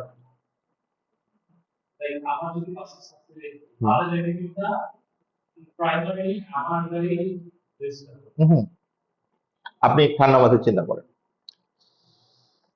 কারণ আপনার হেডকোয়ার্টার হচ্ছে ইউএসএ তে, ওকে? ইউএস এর 100টা কাস্টমার আছে। ইউএস এর 100টা কাস্টমারের যে রেভিনিউ, এটা কি ইউএস বুকসে রেকর্ড করে না? বাট ইউএস একটা ট্রানজেকশন করে হচ্ছে বাংলাদেশের সাথে, এবং বাংলাদেশে এটা হচ্ছে তার সাবসিডিয়ারি এন্টিটি। ওই ট্রানজেকশনটার কথা আমরা এতক্ষণ বললাম। বাট ওই যে 100টা কাস্টমারের ট্রানজেকশন, সে কি তার বুকসে নর্মাল রেভিনিউ দেখাচ্ছে না? দেখাচ্ছে। এখন আসলে বাংলাদেশের ক্ষেত্রে, বাংলাদেশে ওর আরো 30টা কাস্টমার আছে, রাইট? তাহলে 30টা কাস্টমারের কাছে যে প্রোডাক্ট গুলা সেল করতে, সেটা তো তার জন্য বাংলাদেশের বুকসের জন্য এটা নর্মাল রেভিনিউ। এটা তো আর প্যারেন্টের বুকসে অটোমেটিক্যালি রেকর্ড হচ্ছে না। প্যারেন্টের বুকসে কোনটা যাবে? তখন বাংলাদেশ কোম্পানির সব রেভিনিউ, সব এক্সপেন্স বাদ দেওয়ার পর যেটা রিটেন আর্নিং, মানে যেটা হচ্ছে আমার, যেটা শেয়ার হোল্ডার পাবে, যেটাকে আপনারা ডিভিডেন্ড বলছেন, সেইটুকু প্যারেন্ট কোম্পানির কাছে যাবে। সো ইনিশিয়ালি কিন্তু আপনি যেটা বলছেন সেই স্টেটমেন্টটা কিন্তু নট লাইক যে মানে আমার 5টা সাবসিডিয়ারি থাকলে 5টা সাবসিডিয়ারি সব revenue immediately parent company record করে। 5টা সাবসিডিয়ারি তার ইন্ডিভিজুয়াল ফাইন্যান্সিয়াল স্টেটমেন্টের রেভিনিউ হিসেবে রেকর্ড করে। আমি কি বুঝাতে পারলাম? ওকে, এই ঘুম থেকে উঠি, গুড মর্নিং। আমাদের কি তাহলে কারেন্ট অ্যাকাউন্ট ব্যালেন্স ডান? কোনো কনফিউশন? তাহলে কারেন্ট অ্যাকাউন্ট ব্যালেন্সের অ্যাডিশনাল টপিক আমরা কি দেখলাম? Cash in transit, goods in transit, right? Okay, পরের টপিকটা কি? Loan helds by one company in another company. What is this? মানে শুনে কি মনে হচ্ছে? আগেটা ছিল current account, but it's not current. Loan কখনোই তো ইউজুয়ালি আমরা কারেন্ট বলি না, it's a long term thing, right? তাহলে আমাকে এখন বলেন যে যদি প্যারেন্ট কোম্পানি সাবসিডিয়ারি কোম্পানিকে কোনো লোন দেয়, দিতে পারে তো, যদিও এটা আসলে ঠিক না দেওয়া, অনেক জায়গায় এরকম, যেমন বাংলাদেশের ক্ষেত্রে আপনি যদি বলেন, বাংলাদেশের ফরেন লোন নেওয়ার ক্ষেত্রে অনেক রেস্ট্রিকশন আছে, মানে লং টার্ম লোন নেওয়ার ক্ষেত্রে হিউজ রেস্ট্রিকশন আছে। ইউজুয়ালি বাংলাদেশে এটা আসলে খুব একটা অ্যালাউ করে না, বাট গ্লোবালি এটা খুব কমন একটা জিনিস, মানে যখন কারো ফাইন্যান্সিয়াল সাপোর্ট লাগে, একটা এন্টিটি আরেকটা এন্টিটিকে সাপোর্ট দেয় এভাবে, it's a very common thing. হ্যাঁ, হ্যাঁ, সেটাও হইতে পারে, মানে দুইটার যে কোনো, এই জন্যই বলছে একটা এন্টিটি থেকে আরেকটা এন্টিটি। ওকে, আমি আপনারটা দিয়ে থাকি তাহলে। তাহলে সাবসিডিয়ারি কি করলো? সাবসিডিয়ারি লোন দিল প্যারেন্টকে, এটাই বলছেন আপনি, রাইট? সাবসিডিয়ারি লোন দিল প্যারেন্টকে। এখন সাবসিডিয়ারি যখন লোনটা দিয়েছিল, সাবসিডিয়ারির অ্যাকাউন্টসে এটাকে সে কি হিসেবে দেখাইছে? লোন পেয়েবল না লোন রিসিভেবল? এটা সাবসিডিয়ারির জন্য একটা অ্যাসেট, রাইট? প্যারেন্টের জন্য এটা কি? একটা লায়াবিলিটি। তাহলে সাবসিডিয়ারির জন্য এটা হচ্ছে লোন রিসিভেবল, প্যারেন্টের জন্য সেটা লোন পেয়েবল, রাইট? ওকে, এখন আপনি কনসলিডেশন করবেন, হোয়াট উইল ইউ ডু? আপনি কি এই লোনটাকে দেখাতে পারবেন এই লোনটা কার কার মধ্যে ট্রানজাকশনটা হয়েছে? Between parent and subsidiary, clear? তাহলে এখন আপনাকে কি করতে হবে? এই লোনটা এলিমিনেট করতে হবে। And what is the meaning of elimination? Eliminate করা মানে কি? আমি কি করব? প্যারেন্ট কোম্পানির লোন লায়াবিলিটি থেকে এটাকে আমি মাইনাস করব, right? And subsidiary loan receivable থেকে এটা আমি মাইনাস করব। তাহলে ডাবল এন্ট্রি কি দাঁড়াবে? Loan payable debit, loan receivable credit. Got the point? Okay, এটার সাথে 3 নাম্বার পয়েন্টটা রিলেটেড, মানে এটার সাথে বলতে মানে ডিভিডেন্ড এবং ইন্টারেস্ট আমরা একই রকম ভাবেই কথা বলি, তাহলে ইজি। এখন সাবসিডিয়ারি কোম্পানি যখন লোনটা দিল, সরি, সাবসিডিয়ারি কোম্পানি যখন লোনটা দিল, এটা যদি ইন্টারেস্ট বিয়ারিং লোন হয়, মানে এখানে যদি ইন্টারেস্ট বিয়ার করতে হয় প্যারেন্টকে, এবং এই ইন্টারেস্টের রেট যদি 10% হয়, ধরেন $1,00,000 লোন দিছে সাবসিডিয়ারি প্যারেন্টকে, রাইট? এটার এগেনস্টে 10% ইন্টারেস্ট দিতে হবে। প্যারেন্ট দিবে কাকে? সাবসিডিয়ারি। ক্লিয়ার? ওকে, প্যারেন্ট যখন সাবসিডিয়ারিকে ইন্টারেস্টটা পে করবে, এই $10,000 এইটা প্যারেন্টস এর অ্যাকাউন্টসে কি হিসেবে রেকর্ড করা হয়েছে? প্যারেন্টের জন্য এটা কি? এক্সপেন্স না? আর সাবসিডিয়ারির জন্য এটা কি? ফাইন্যান্স ইনকাম না? মানে ইনভেস্টমেন্ট ইনকাম যেটাকে আমরা বলি। তাহলে আমি এই ইনকামটাকে আমি কনসলিডেশনে দেখাতে পারবো? কি মনে হয়, দেখানো যাবে? আমি যদি ইন্ট্রা গ্রুপ লোন দেখাইতে না পারি, তাহলে ইন্ট্রা গ্রুপ লোনের ইন্টারেস্ট দেখাতে পারবো? পসিবল? তাহলে আমাকে এখন কি করতে হবে বলেন তো? এলিমিনেট করতে হবে। তাহলে এটা ইন্টারেস্ট এক্সপেন্স থেকেও বাদ যাবে, আবার ইন্টারেস্ট ইনকাম থেকেও আমাকে বাদ দিতে হবে। আমি কি বুঝাতে পারলাম? তো এই জন্য আমি এই দুইটাতে আসলে আলাদা করে আর খুব ডিটেলসে যাচ্ছি না, বিকজ আপনাদের কোয়েশ্চেন এখান থেকে খুব রেয়ার আসে, বাট স্টিল আসতে পারে, এই জন্য আমি আপনাকে এক্সপ্লেনেশনটা দিলাম। আপনাদের কোয়েশ্চেন যদি আসে 1, 3, সরি 4, এই দুটো থেকে সব থেকে বেশি আসে, এন্ড এরপরে 5। তাহলে বুঝলেন, এটা ডিভিডেন্ড একই জিনিস। যদি আমি শেয়ারের এগেনস্টে যদি কোনো ডিভিডেন্ড পাই, যেমন আমি যদি এখন এরকম হয়, ওই যে মনে আছে আমরা যে শেয়ার ইস্যু করেছিলাম প্যারেন্ট কোম্পানি, এখন প্যারেন্ট কোম্পানি যদি সাবসিডিয়ারিকে ডিভিডেন্ড দেয়, তাহলে প্যারেন্টের জন্য এটা কি? রিটেন আর্নিংস কমে যাবে। মানে যখন যখন ডিভিডেন্ড দিল, এটা আবার সাবসিডিয়ারি কি করবে? তার রিটেন আর্নিংস অ্যাড করবে। বাট এটা তো ইন্ট্রা গ্রুপ একটা ট্রানজেকশন, মানে প্যারেন্ট ডিভিডেন্ড দিচ্ছে কাকে? সাবসিডিয়ারিকে। তাহলে আমি কি এই ডিভিডেন্ডটা ইম্প্যাক্টটা দেখাতে পারবো?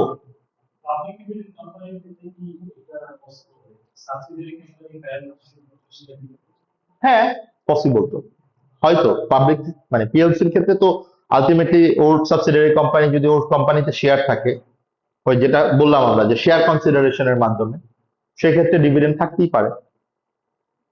ওকে, এরপর নাম্বার 4 এর ক্ষেত্রে আমরা কি বলেছি, unrealised profit on sales of inventory. Unrealised profit on sales of inventory, এটাকে আমরা আসলে শর্ট ফর্ম, এই দুইটাকে আমরা শর্ট ফর্মে একটা নাম বলি পাপ, PUP, provision for unrealised profit.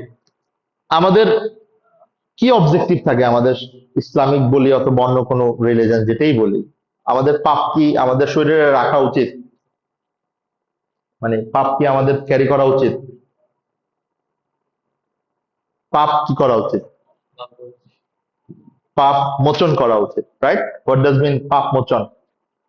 মুছে দেওয়া উচিত, রিমুভ করা উচিত। তাহলে এখানেও সেম, আমরা যাব হোয়াট ইজ পাপ, ওইটাতে আমরা যাব, বাট একটা জিনিস আমরা মাথায় রাখবো, যখনই কোনো পাপ হবে, যখনই কোনো আনরিয়েলাইজড প্রফিট হবে, যখনই কোনো প্রভিশন ফর আনরিয়েলাইজড প্রফিট হবে, সেটাকে আমার কি করতে হবে, এলিমিনেট করতে হবে। ওই একই কথা, all type of intra group trading এর ইম্প্যাক্ট গুলোকে আমার এলিমিনেট করতে হবে। ওকে, এখন এই আনরিয়েলাইজড প্রফিটটা দুই ভাবে আসতে পারে, আনরিয়েলাইজড প্রফিটটা দুই ভাবে আসতে পারে। একটা হচ্ছে either by selling goods or inventory, যেটাকে আমরা 4 নম্বরে বলছি, or by selling of non current asset.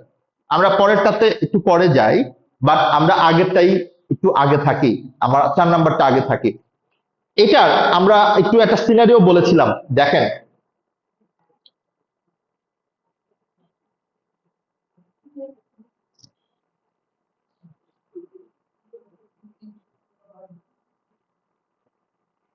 আমরা এখানে একটা কথা বলেছিলাম, ঠিক না? বেরিয়ে হবে কয়টায় ক্লাস, অফিস কয়টায়? তাহলে আপনি এখানে কেন, আপনার কয়টায়? ও, আপনার নাইট শিফট, ঠিক আছে, আপনি চলে যান, সমস্যা নেই। অনলাইনে আপনি দেখানোর দরকার নাই রাস্তায় যে আপনি ক্লাস, পরে ফোন নিয়ে গেলে আমার আবার ধরেন না যে স্যার আপনার জন্য আমার ক্লাস করতে গিয়ে হচ্ছে মোবাইল চলে গেছে। আল্লাহ হাফেজ। ওকে, এই ক্লাসে কতক্ষণ হবে এখন? কতক্ষণ করতে চান আপনি রুমি? আপনি যদি বলেন এখনই শেষ, তাহলে এখনই শেষ। ঠিক আছে, যখন যাই আর কি। ওকে, আমার মাত্র 1 ঘন্টা হলো মনে হয়, ঠিক না ক্লাস? জি। ওকে, আমরা এখানে যে কথাটা বলছিলাম খেয়াল করে দেখেন, এখানে কে কার কাছে সেল করছে ইনভেন্টরিটা? প্যারেন্ট সাবসিডিয়ারির কাছে সেল করছে, রাইট? ওকে, এখন আনরিয়েলাইজ প্রফিটটা কিভাবে আসে সেটা আমরা একটু বোঝার চেষ্টা করি।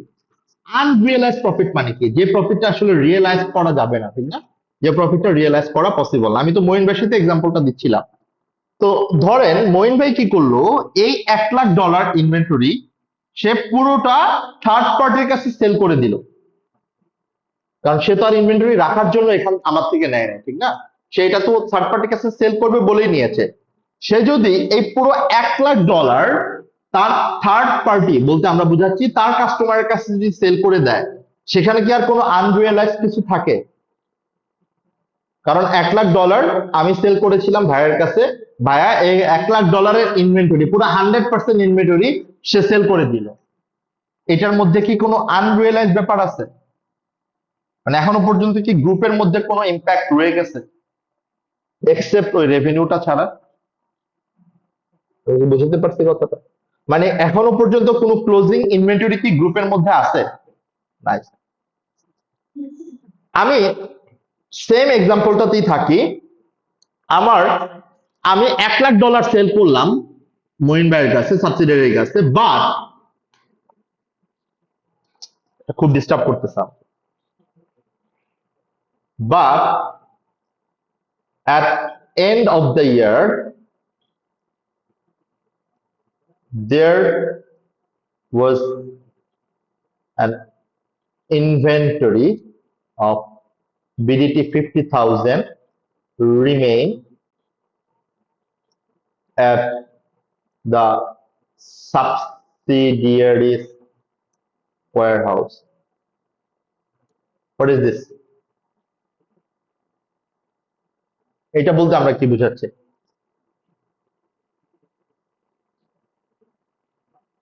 আপনি প্র্যাকটিক্যালি চিন্তা করেন, আমি মঈন ভাইকে $1,00,000 ইনভেন্টরি সেল করেছিলাম, ঠিক না? তো যখন আমি $1,00,000 ইনভেন্টরি সেল করেছি, আমি এটাকে রেভিনিউ দেখাইছিলাম, মঈন ভাই এটাকে কস্ট দেখাইছে, এবং রেভিনিউ থেকে আমরা এটাকে বাদ দিয়ে দিয়েছি, কস্ট থেকে বাদ দিয়ে দিয়েছি। এটা কাজ তো শেষ, এটা তো ডান। বাট এরপরে খেয়াল করেন, এরপরে আমি দুইটা এক্সাম্পল দিলাম। একটা এক্সাম্পলে বললাম মঈন ভাই পুরো $1,00,000 ইনভেন্টরি সেল করে দিয়েছে, রাইট? তাহলে সেখানে গ্রুপের মধ্যে কোনো পাপ নাই, রাইট? গ্রুপের মধ্যে কোনো কিছু এখনো পর্যন্ত পড়ে রয় নাই। বাট এরপরের এক্সাম্পলটা আমরা কি বললাম, যে এর $1,00,000 মধ্যে $50,000 ইনভেন্টরি এখনো মঈন ভাই কি করে নাই, থার্ড পার্টির কাছে সেল করতে পারে নাই। ক্লিয়ার? তাহলে এই $50,000 যে রয়ে গেছে এখনো পর্যন্ত ওয়্যার হাউসে, এটাকে আমরা বলছি রিমেইনিং ইনভেন্টরি। বুঝতে পারছি কথাটা? এই যে আমার রিমেইনিং ইনভেন্টরি, এটার জন্যই আসলে কি অ্যারাইজ করবে, আনরিয়েলাইজড প্রফিট।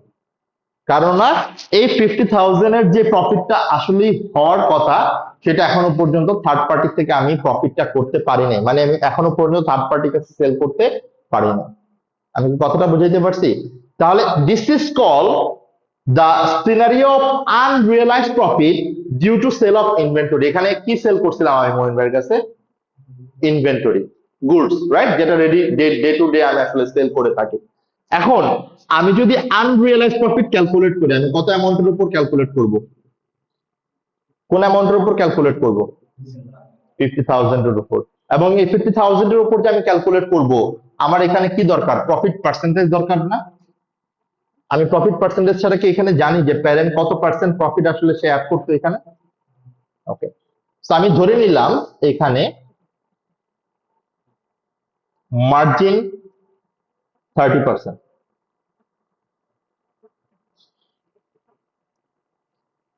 তাহলে এখন আমাকে বলেন যে এখানে আমার আনরিয়েলাইজ, মানে গ্রুপের আনরিয়েলাইজ প্রফিট কত?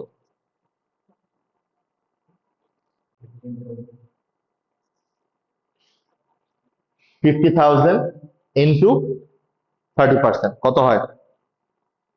15,000। আই থিঙ্ক 50,000 না, 15,000, রাইট? 15,000, 15,000। ওকে, এখন আমরা যে কথাটা বললাম এতক্ষণ ধরে, এখন আমার কোয়েশ্চেন হচ্ছে, এই যে 15,000 প্রফিট, এই প্রফিটটাকে আমি রিয়েলাইজ করতে পারবো আমার কনসলিডেশনে? কারণ এই প্রফিটটাকে আমি থার্ড পার্টিকে সেল করেছি, এটা এখনো পর্যন্ত কোথায় রয়ে গেছে? এখনো পর্যন্ত উইদিন দা গ্রুপ রয়ে গেছে। আমি কি বুঝাইতে পারছি?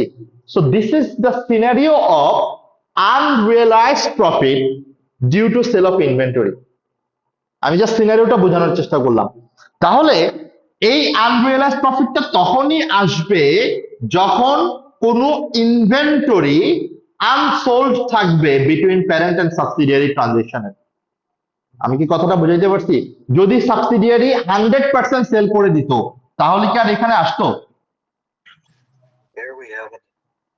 ক্লিয়ার কথাটা? তাহলে তখনই আনরিয়েলাইজড প্রফিট আসবে due to sale of inventory, যখন কোনো unsold inventory within the group রয়ে যাবে। ক্লিয়ার? ওকে, এখন আপনারা একটু লেখেন কাইন্ডলি, যদি কোনো আনরিয়েলাইজড প্রফিট থাকে আমরা কি কি করব আসলে, বিকজ এটি আপনাদের আসলে আজকের মেইন, আমি যদি বলি কমপ্লিকেটেড অথবা যেটি আপনি বলেন।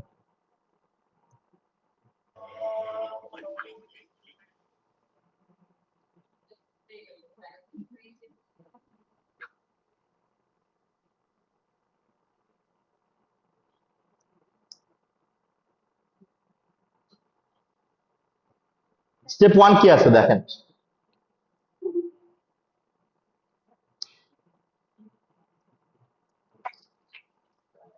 What is step 1? Determine the flow of transaction. Flow মানে কি? যেটা কি আপওয়ার্ড ট্রানজেকশন না ডাউনওয়ার্ড ট্রানজেকশন? হ্যাঁ, এটা আমি বুঝাই বলছি, কোনো সমস্যা নাই। তাহলে ফার্স্টেই আপনাকে ডিটারমাইন করতে হবে যে এই ট্রানজেকশনটা কিভাবে ফ্লো হয়েছে। মানে এখানে কে সেলার কে বায়ার, এটা হচ্ছে মেইন কথা। Identify the seller, identify the buyer. যদি যদি ট্রানজেকশনটা ফ্লো করে ফ্রম প্যারেন্ট টু সাবসিডিয়ারি, যদি ট্রানজেকশনটা ফ্লো করে ফ্রম প্যারেন্ট টু সাবসিডিয়ারি, এটাকে আমরা বলি ডাউনওয়ার্ড ট্রানজেকশন। এটাকে আমরা কি বলি? Downward transaction. Point clear? Okay. আর যদি এটা হয় সাবসিডিয়ারি টু প্যারেন্ট, যদি এটা হয় সাবসিডিয়ারি টু প্যারেন্ট, তখন এটাকে আমরা কি বলি? Upward transaction. আমি বুঝাতে পারছি কথাগুলা?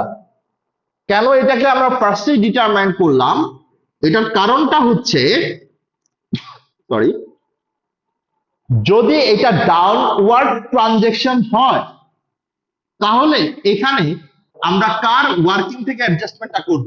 ডাউনওয়ার্ড হওয়া মানে কি? এখানে কে এটাকে প্রফিট হিসেবে দেখাচ্ছে? প্যারেন্ট দেখাচ্ছে, রাইট? তাহলে প্যারেন্ট যদি দেখায় প্রফিট হিসেবে, তাহলে এটা আমার কার রিটেন আর্নিংস থেকে অ্যাডজাস্ট করতে হবে, মানে কার রিটেন আর্নিংস থেকে এটা আমাকে এলিমিনেট করতে হবে?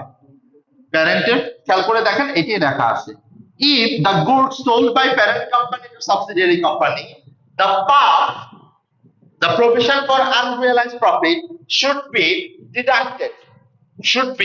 deducted from the parent retained earnings. কথাটা ক্লিয়ার? এবং প্যারেন্টের রিটেন আর্নিংস কত? ওয়ার্কিং কত? ওয়ার্কিং 5। তাহলে provision for unrealised profit working 5 থেকে আমরা কি করব? বাদ দিব। ক্লিয়ার? ওকে। আর যদি এটা হয় আপওয়ার্ড ট্রানজেকশন, আপওয়ার্ড মানে কি? তাহলে কে সেল করেছে? সাবসিডিয়ারি সেল করেছে। কার কাছে সেল করেছে? প্যারেন্টের কাছে সেল করেছে। তাহলে সাবসিডিয়ারি যদি সেল করে, এটা কে প্রফিট হিসেবে দেখাইছে? সাবসিডিয়ারি। তাহলে এটা কার রিটেন আর্নিংস থেকে অ্যাডজাস্ট করতে হবে? সাবসিডিয়ারি রিটেন আর্নিংস থেকে অ্যাডজাস্ট করতে হবে। এবং সাবসিডিয়ারির রিটেন আর্নিংস মানে সাবসিডিয়ারির নেট অ্যাসেটের ওয়ার্কিং কত? মনে আছে? ওয়ার্কিং 2। তাহলে এটা কি হবে? ওয়ার্কিং 2 এর নেট অ্যাসেট অফ সাবসিডিয়ারির কোন ডেট থেকে বাদ যাবে? দেখেন, কারণ এটা কখন অ্যারাইজ করছে? এটা অ্যাকুইজিশনের পরে অ্যারাইজ করেছে না? তাহলে এটা কোন ডেট থেকে বাদ যাবে? At the reporting. আমি কি বুঝতে পারলাম কথাটা? This is very important to determine যে স্ট্রাকচারটা কি। কেননা এটাই আপনার জন্য মেইন ইম্পর্টেন্ট জিনিস, যেটা কি ওয়ার্কিং 5 থেকে আপনি বাদ দিবেন না ওয়ার্কিং 2 থেকে আপনি বাদ দিবেন। আমি বুঝতে পারলাম কথাটা? আপনি সবই বুঝলেন, বাট ওয়ার্কিং 2 থেকে বাদ দেওয়ার কথা আপনি বলে ওয়ার্কিং 5 থেকে বাদ দিয়ে দিচ্ছেন, তাহলে কি আপনি মার্ক পাবেন? আমি কি বুঝতে পারলাম কথাটা? কেন আমি এত স্ট্রাকচার ভাবে আপনাদেরকে বোঝানোর চেষ্টা করছি? তাহলে স্টেপ 1 কি ক্লিয়ার? স্টেপ 1 কি কোনো সমস্যা? ওকে। স্টেপ 2 আমার কি বলছে? Calculate the amount of unrealized profit. Calculate the amount of unrealized profit. খেয়াল করেন এখানে একটা সিনারিও দেওয়া আছে। After the post acquisition, parent company sold $10,000 value of inventory to S. তার মানে প্যারেন্ট সেল করেছে সাবসিডিয়ারির কাছে, রাইট? তাহলে এটা কি ডাউনওয়ার্ড না আপওয়ার্ড? ডাউনওয়ার্ড। এটা কোন অ্যাডজাস্টমেন্টে যাবে? কোন ওয়ার্কিং এ যাবে? ওয়ার্কিং 5 এ। দা মার্কআপ ওয়াজ 20%। খেয়াল করে দেখেন এই যে 10,000 আছে, 10,000 কি আমার সেলিং প্রাইস না কস্ট? প্যারেন্টের জন্য সেলিং প্রাইস, বাট কি দেওয়া আছে? Markup. Do you know the difference between markup and margin? জানি এটা আমরা? সত্যি? ওকে। তাহলে এটার ক্যালকুলেশনটা আমাকে বলেন কিভাবে হবে। আমার দেওয়া আছে selling price, but profit percentage দেওয়া আছে মার্কআপ। মার্কআপ মানে কি? What is markup? Markup means profit on cost. Markup means profit on cost. তাহলে মার্কআপে কস্ট কত পার্সেন্ট থাকে? 100%। এই 100 এর সাথে আমার কি হয়? প্রফিট অ্যাড হয়। তাহলে মার্কআপে কি থাকে? প্রফিট থাকে 100, এন্ড তার সাথে আমার কস্ট অ্যাড হয়ে আমরা পাই সেলিং প্রাইস, ঠিক না? মার্জিনে কি থাকে? মার্জিনে মানে কি? মার্জিন মানে কি? Profit on sales. তাহলে এখানে সেলস কত থাকে? 100%। এন্ড সেলস থেকে আমরা ওই পার্সেন্টেজটা বাদ দিলেই পাই হচ্ছে কস্ট অফ সেলস। ক্লিয়ার? তাহলে আমার কোশ্চেন হচ্ছে, এখানে দেওয়া আছে মার্কআপ এন্ড এখানে দেওয়া আছে সেলস প্রাইস। তাহলে এই সেলস 10,000 এটা কি আমার 100% আছে না 120% আছে? এটা 120% আছে। আমি বুঝাতে পারলাম কথাটা? So this is the patch, this is the complicacy, যেটা আপনারা অবশ্যই খেয়াল করবেন এক্সামে। তাহলে 10,000 ডিভাইডেড বাই 120 ইনটু প্রফিট বের করতে হলে আমাকে কত বের করতে হবে? কত দিয়ে মাল্টিপ্লাই করতে হবে? 20%। Got the point? ওকে। তাহলে 10,000 ডিভাইডেড বাই 120 ইনটু 20% করলে যে প্রফিটটা হবে সেটা হবে 10,000 এর যে প্রফিট সেটা, ঠিক না? বাট এখানে আনরিয়েলাইজ কি পুরো 100% এর জন্য হইছে? কতটুকু ইনভেন্টরি রয়ে গেছে দেখেন তো। আনরিয়েলাইজ প্রফিট কতটুকু হবে? আপনারা ওইটা ক্যালকুলেট করে আমাকে বলেন কত আসে প্রফিট, এটা একটু বলেন।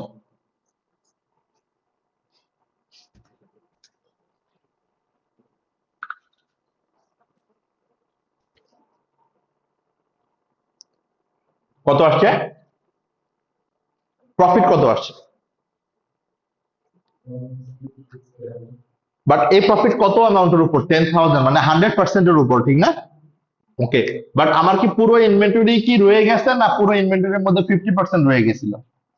50%। তাহলে আমার আনরিয়েলাইজ প্রফিট কি আসলে 100%টাই হবে, না এখান থেকে আমার 50% করে নিতে হবে? তো আমি এটা দুই ভাবে করতে পারি, খেয়াল করে দেখেন। আপনি ফার্স্টে প্রফিট বের করতে পারেন, প্রফিটকে 50% করলেও হবে, একই রেজাল্ট আসবে। অথবা এই 10,000 এর উপর প্রফিট বের না করে 5,000 এর উপর প্রফিট বের করেন, একই রেজাল্ট আসবে। আমি কি বুঝতে পারলাম কথাটা? তাহলে স্টেপ 2টা কি আমার ক্লিয়ার? ওকে। স্টেপ 3, তাহলে আমার ডাবল এন্ট্রি কি হবে? এখন অ্যাকাউন্টিং এন্ট্রিটা কি হবে?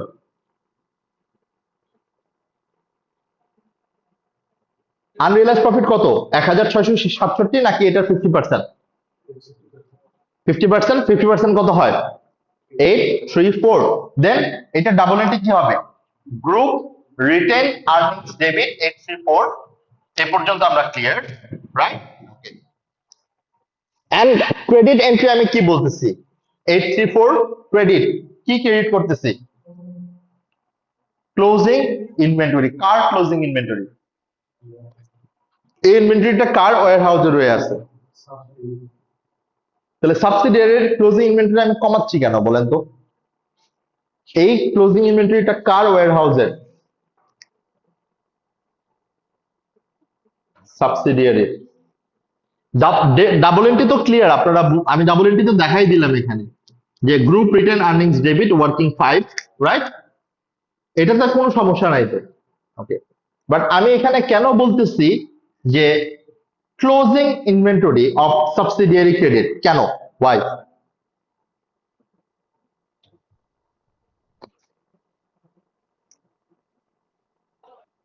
এনিওয়ান? জাস্ট আপনাদের যদি কোনো ইনপুট থাকে, নো প্রবলেম। ইনপুট না থাকলেও প্রবলেম নাই। আমি কিন্তু ক্রেডিট এন্ট্রি কি হবে? ক্রেডিট ক্লোজিং ইনভেন্টরি মানে কি? আমি ক্লোজিং ইনভেন্টরি কি বাড়াচ্ছি না কমাচ্ছি? কমাচ্ছি, ঠিক না? কেন কমাচ্ছি? That's my question. আমি কার ক্লোজিং ইনভেন্টরির সাথে কমাচ্ছি এটা? সাবসিডিয়ারির ক্লোজিং ইনভেন্টরির সাথে কমাচ্ছি, ঠিক না? হ্যাঁ, মানে অফকোর্স, বাট পারপাস মানে লজিকটা কি আমাকে একটু বলেন।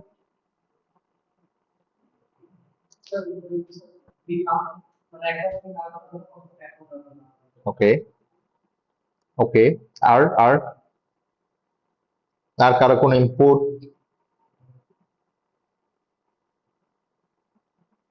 করেন ভাইয়া? এটা কি ডেস্টিনি এমএলএম এর জন্য? ওইটার জন্য আমি গ্রুপ রিটার্ন আর্নিংস ডেবিট করলাম। ওকে। আমি পরেরটা ওইটার জন্যই করছি, but there is another logic. আপনারা এটা F3 তে পড়ছেন, বিশেষ করে এই দুইজন। F3 পরীক্ষা দিচ্ছেন?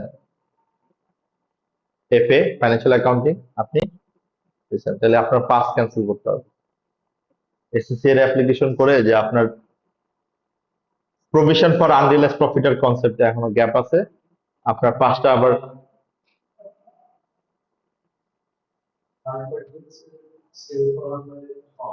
হ্যাঁ ফাইনাল যতটুকু কতটুকুই তো আমি বলছি যে ক্লোজিং, হ্যাঁ ওইটাই লজিক, বাট এখানে আরেকটা পয়েন্ট আমাদের মাথায় রাখতে হবে, আরেকটা পয়েন্ট এখানে আমাকে অ্যাড করতে হবে, দ্যাট ইজ IS2। আমি বলছি জিনিসটা, আমি বলে দিচ্ছি, কোনো সমস্যা নেই। ইয়া, IS2 এর কথা কি ছিল? IS2 হচ্ছে ইনভেন্টরি।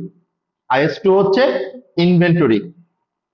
ইনভেন্টরির ভ্যালুয়েশনের একটা গোল্ডেন প্রিন্সিপাল আছে, ডু ইউ নো? ইনভেন্টরি ভ্যালুয়েশনের একটা গোল্ডেন প্রিন্সিপাল আছে, সেটা কি আপনারা জানেন? সেটা কি? Closing inventory should be valued at lower of cost and NRV, net realisable value, net realizable value। মনে আছে কথাটা? যে Okay. F3 যে ইনভেন্টরি চ্যাপ্টারটা ছিল। Yeah. এখন আপনি আসেন, আপনি এখন প্র্যাকটিক্যালি সাবসিডিয়ারির পার্সপেক্টিভ থেকে চিন্তা করেন। সাবসিডিয়ারির জন্য আমি 5,000-এর কথাই চিন্তা করি, বিকজ 10,000 তো পুরোটা আনরিয়েলাইজ না, শুধু তো 5,000 হচ্ছে আমার আনরিয়েলাইজ। সাবসিডিয়ারির জন্য এই ইনভেন্টরির কস্ট কত? 5,000, মানে যেটাতে ও কিনছে, ঠিক না?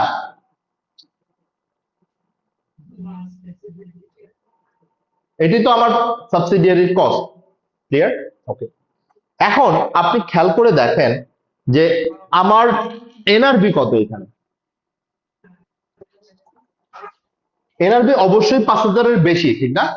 5,000-এর কম তো না।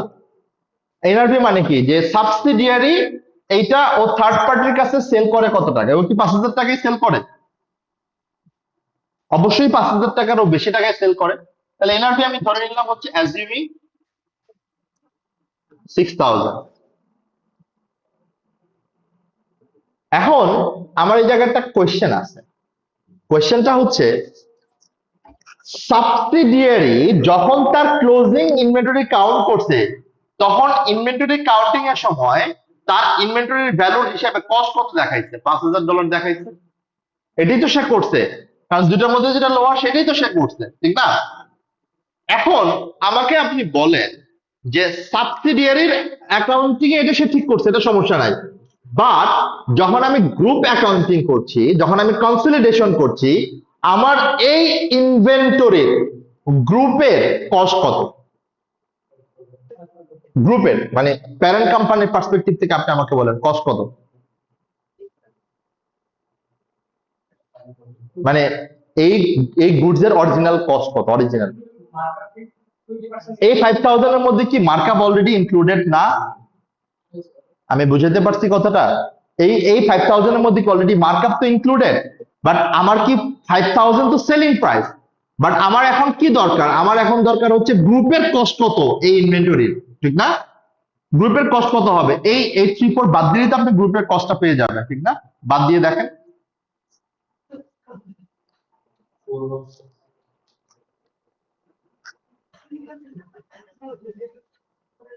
should be 4168, ঠিক না? 66, সরি, 4166। এখন আমাকে আপনি বলেন গ্রুপ পার্সপেক্টিভে আমার এই ইনভেন্টরির কস্ট, ইনভেন্টরির ভ্যালু কত হওয়া উচিত? 4166, বাট সাবসিডিয়ারি এটাকে কত ডলারের ভ্যালু হিসেবে দেখাচ্ছে? 5,000। তাহলে সে বেশি দেখাচ্ছে না? কতটুকু বেশি দেখাচ্ছে? এই যে 834। তাহলে এখন আমাকে কি করতে হবে? আমাকে সাবসিডিয়ারির ইনভেন্টরির ভ্যালুয়েশনটাকে আপডেট করতে হবে with the group cost for that particular inventory. আমি কি বুঝতে পারলাম কথাটা? That's why inventory should be valued at 4166 instead of 5,000। আমার কথাটা কি ক্লিয়ার? তাহলে এখানে আমি কি করছি? আমি আমার ক্লোজিং ইনভেন্টরি, কার ক্লোজিং ইনভেন্টরি ভ্যালুটা আমি রিডিউস করছি? সাবসিডিয়ারির ক্লোজিং ইনভেন্টরি ভ্যালুটা আমি রিডিউস করছি। পয়েন্টটা কি ক্লিয়ার আমাদের কাছে? That is why we are writing here closing inventory credit. তাহলে আমার ইনভেন্টরি 834 কি হয়ে যাবে? মাইনাস হয়ে যাবে। কার ইনভেন্টরি থেকে আমি মাইনাস করব? সাবসিডিয়ারির ইনভেন্টরি থেকে আমি মাইনাস করব। আমি কি ক্লিয়ার করতে পারলাম কথাটা? হ্যাঁ, কোনো কনফিউশন আছে? তাহলে unrealised profit due to sale of inventory or goods, এটা কয়টা স্টেপ? মানে এটার অ্যাকাউন্টিং ট্রিটমেন্টের কয়টা স্টেপ? তিনটা স্টেপ, ঠিক না? ফার্স্ট স্টেপটা কি ছিল? Determine determine the flow of transaction, ঠিক না? এটা কি ডাউনওয়ার্ড না আপওয়ার্ড? রাইট, ওকে। সেকেন্ড স্টেপটা কি ছিল? যে আমার আনরিয়েলাইজড প্রফিট কত, রাইট? থার্ড থার্ড স্টেপটা কি ছিল? What is the accounting entry for unrealised profit? Got the point? And যখন আমি অ্যাকাউন্টিং এন্ট্রি করছি, আমার ডাবল এন্ট্রি কি দাঁড়াচ্ছে? Written earnings debit, closing inventory credit. কতটা কি ক্লিয়ার? এবং ক্লোজিং ইনভেন্টরি আমরা কেন ক্রেডিট করছি? Due to the concept of IS2। Clear? কোনো কনফিউশন? ওকে। সো আমাদের আজকের যে প্ল্যানটা ছিল, আমরা একটা শ্যাডো প্র্যাকটিসে যাব। মোস্ট প্রবাবলি এটাতে আমরা যেতে পারছি না। আমরা এই টপিকটা শেষ করে আজকের জন্য আমরা শেষ করতে চাই ইনশাআল্লাহ।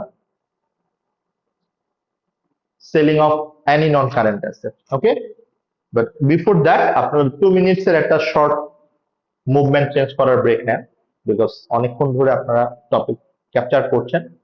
Maybe it might make you bore.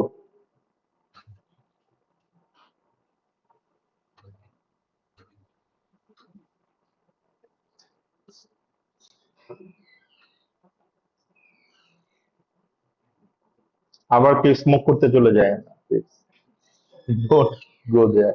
আমি শেষ করে দিব, বেশিক্ষণ নিব না।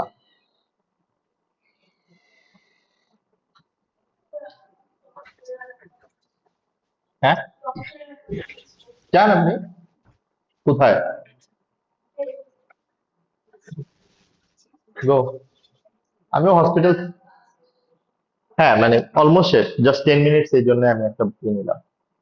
Suppose to finish within 5। So just এই টপিকটা আমি দেখাবো, আমি দেখাই দিচ্ছি আপনাকে, জাস্ট এইটা।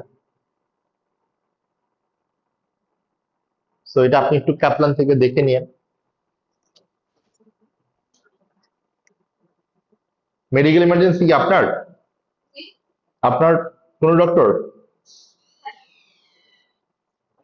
Take care.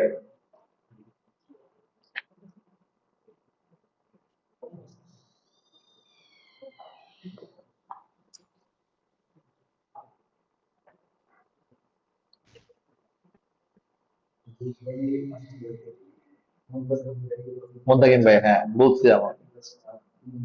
হ্যাঁ, মোদ্দাকিম ভাই, জয় দা, আর হচ্ছে রজব ভাই, বলছি। আসেন, আমাকে নক দিয়ে আসেন তাহলে। হ্যাঁ, 5 ডেই থাকি, বাট অনেক সময় আমার বাইরে মিটিং থাকলে আসলে। কি কি লাগবে? ফ্যান? এটা তো দেখেন তো, নাকি অন্যদিকে? অফ করে দিতে পারেন। এখানেই সুইচ, হ্যাঁ। ওই একসাথে, এই দুটো মনে হয় একসাথে। রেগুলেটর কাজ করে না? তাহলে ডাইরেক্ট আপনি অন্যদিকে চেঞ্জ হয়ে বসেন তাহলে। সামনে চলে আসেন, কারণ ও চলে গেছে। আহ, ইদানিং ভাইয়া এই এক্সেল এর ট্রেনিং কি হচ্ছে আজকে? হ্যাঁ হ্যাঁ, হচ্ছে হচ্ছে। অনেকে মনে হয় অনলাইন। আসতে পারে নাই। হ্যাঁ হ্যাঁ, অনলাইনের অনেকের প্রবলেম ছিল।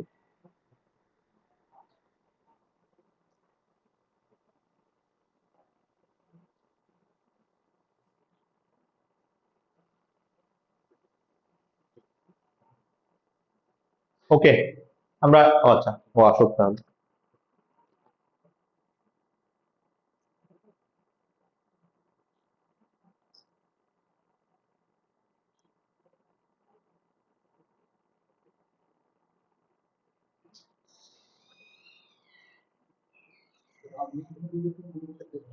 আমি আমার অ্যাকাউন্টিং, তো ওনারা গেছে ট্যাক্স টিম থেকে আসলে। তো রজব ভাই হচ্ছে ট্যাক্সের ডিরেক্টর, দিয়ে দেন, কিন্তু এটা আবার অফ হয়ে না, ঠিক আছে। তখন তাহলে কি হলো? এই আপনার বৈদিক কিছু আছে জেরি, আমরাও ফ্যানটা অফ করার ট্রাই করছিলাম, বাট প্রজেক্টর শাটডাউন হয়ে গেছিল। এটা তো অনেক সাউন্ড, এতক্ষণ এই জন্য আমার এত জোরে কথা বলা হয়েছে, বাট এখন খুব ঠান্ডা মনে হচ্ছিল ওটা। এতক্ষণ মনে হচ্ছিল পুরো গরম হয়ে গেছে ক্লাস। হ্যাঁ, আচ্ছা, বাট এখন যে 5-6 জনের জন্য এত লাউড সলিউশনটা বলার দরকার ছিল। দেখাবেন, এই এটার জন্য সলিউশনটা কি আমার অনলি আমি 10 মিনিট লাগবে, তাই না? ব্যালেন্স করতে পারছিলাম না। ওকে, আমরা আসলে উপরে ক্লাস নিতাম, আজকে আমাদের অন্য ক্লাসরুমে পাঠিয়ে দিয়েছে, দ্যাটস ওয়াই একটা ছোট প্লেস শেষ করে আসে। আমি একটা ছোট কোয়েশ্চেন করাইতে চাচ্ছিলাম আপনাদের কাছে, আসলে না আজকে আর করাবো না, কালকেই করাবো। মানে আগামীকাল একটা ফুল টেস্ট আন্ডারস্ট্যান্ডিং করাবো, যেখানে আমার এই সবগুলো কভার হবে ইনশাল্লাহ।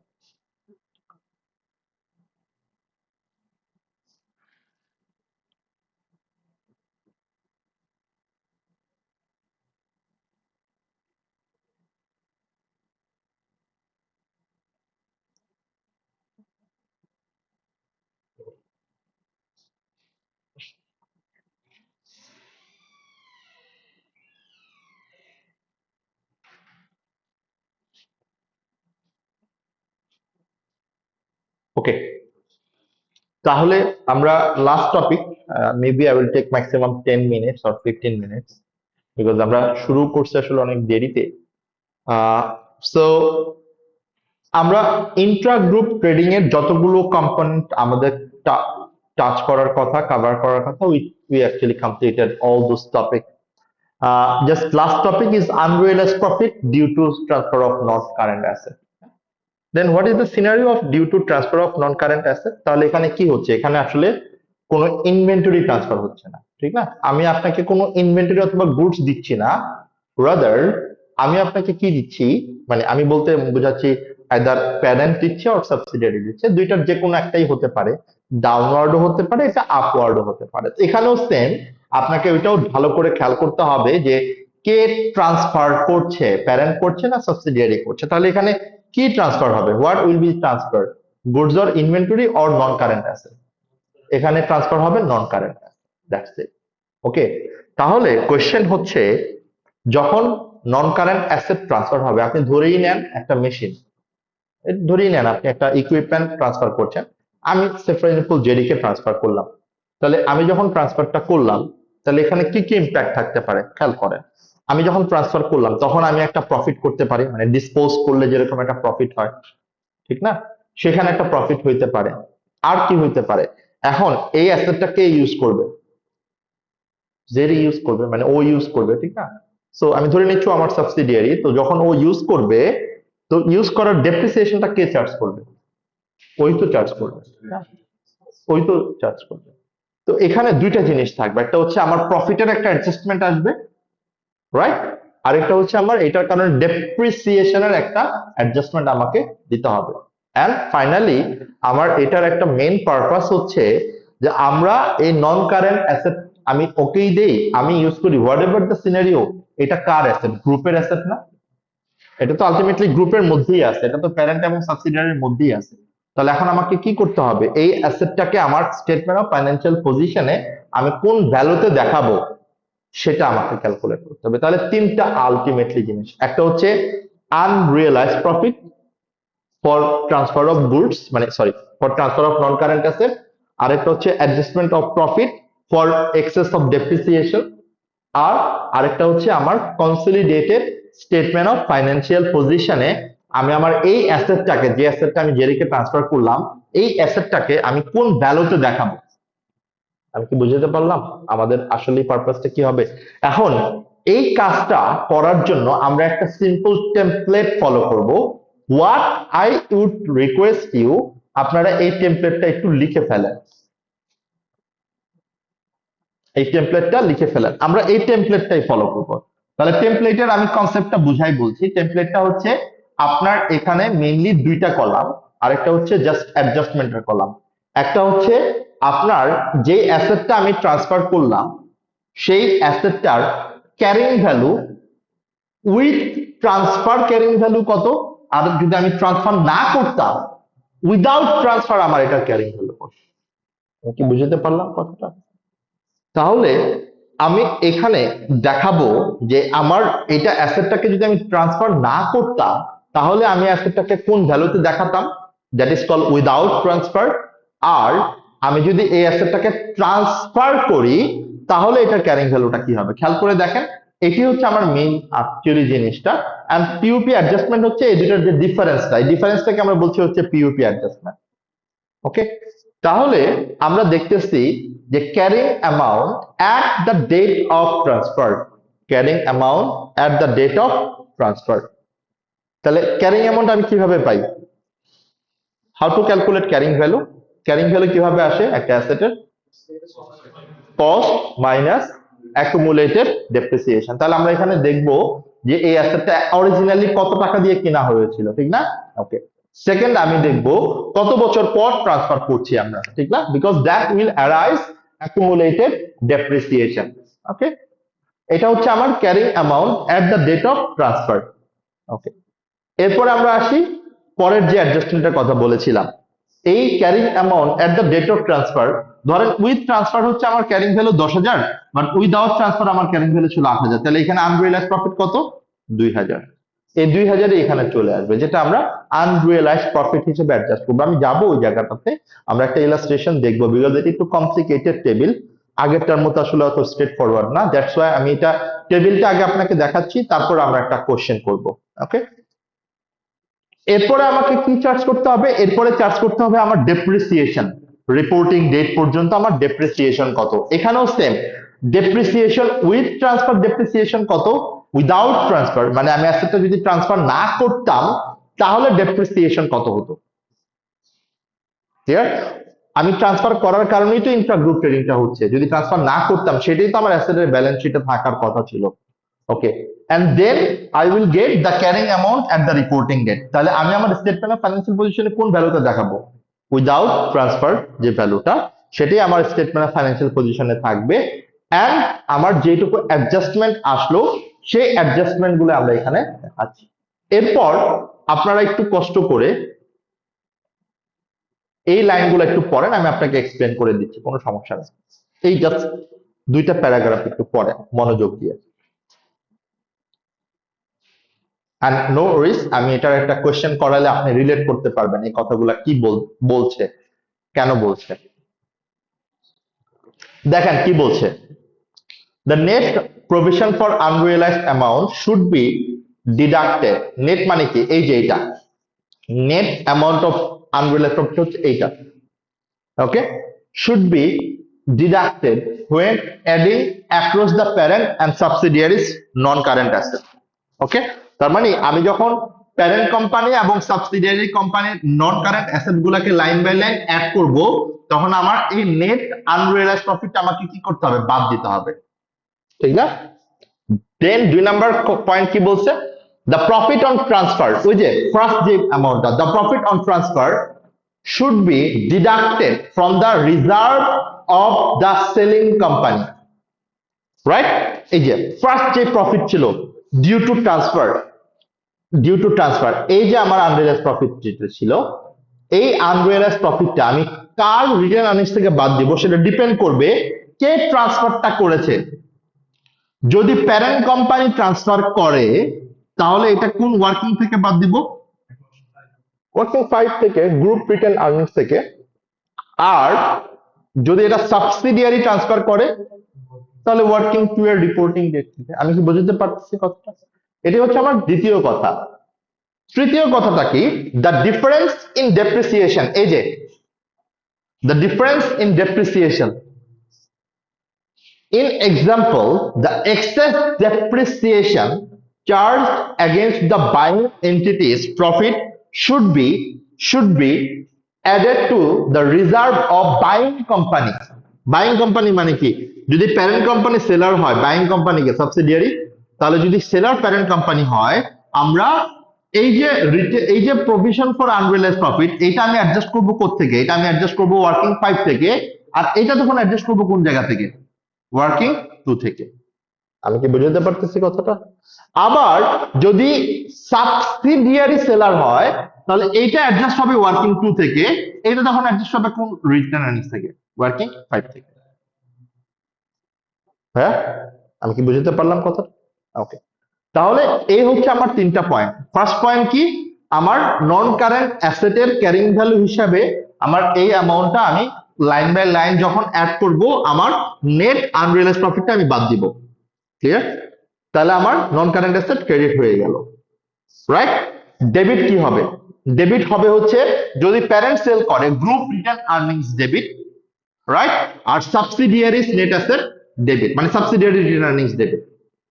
ওকে, আর যদি সাবসিডিয়ারি সেল করে, অ্যাগেন এটা হবে তখন সাবসিডিয়ারি রিটার্ন আর্নিংস, মানে সাবসিডিয়ারি নেট অ্যাসেট ডেবিট, তখন এটা হয়ে যাবে group return earnings debit, sorry group return credit, কারণ তখন রিটার্নের সাথে অ্যাড হয়ে যাবে। আমি কি বুঝতে পারলাম? That's the number 3 point over here. Okay, এরপরেরটা কি বলছে দেখেন, এই কথাটা অলরেডি আমরা বলছি কিন্তু, ঠিক না?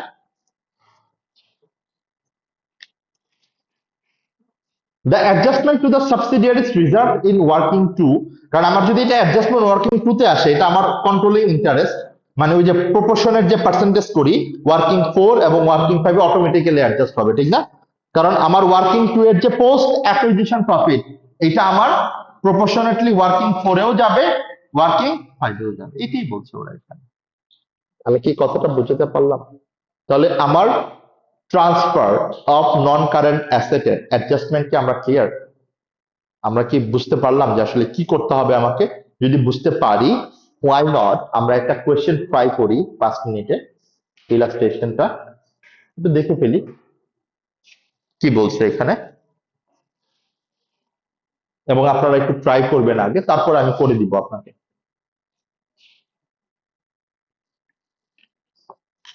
This is from Kaplan study text. হ্যাঁ, ক্যাপলান স্টাডি টেক্সটের পেজ নাম্বার আমি দেখতেছি 488, এটা গ্রুপে দেওয়া আছে।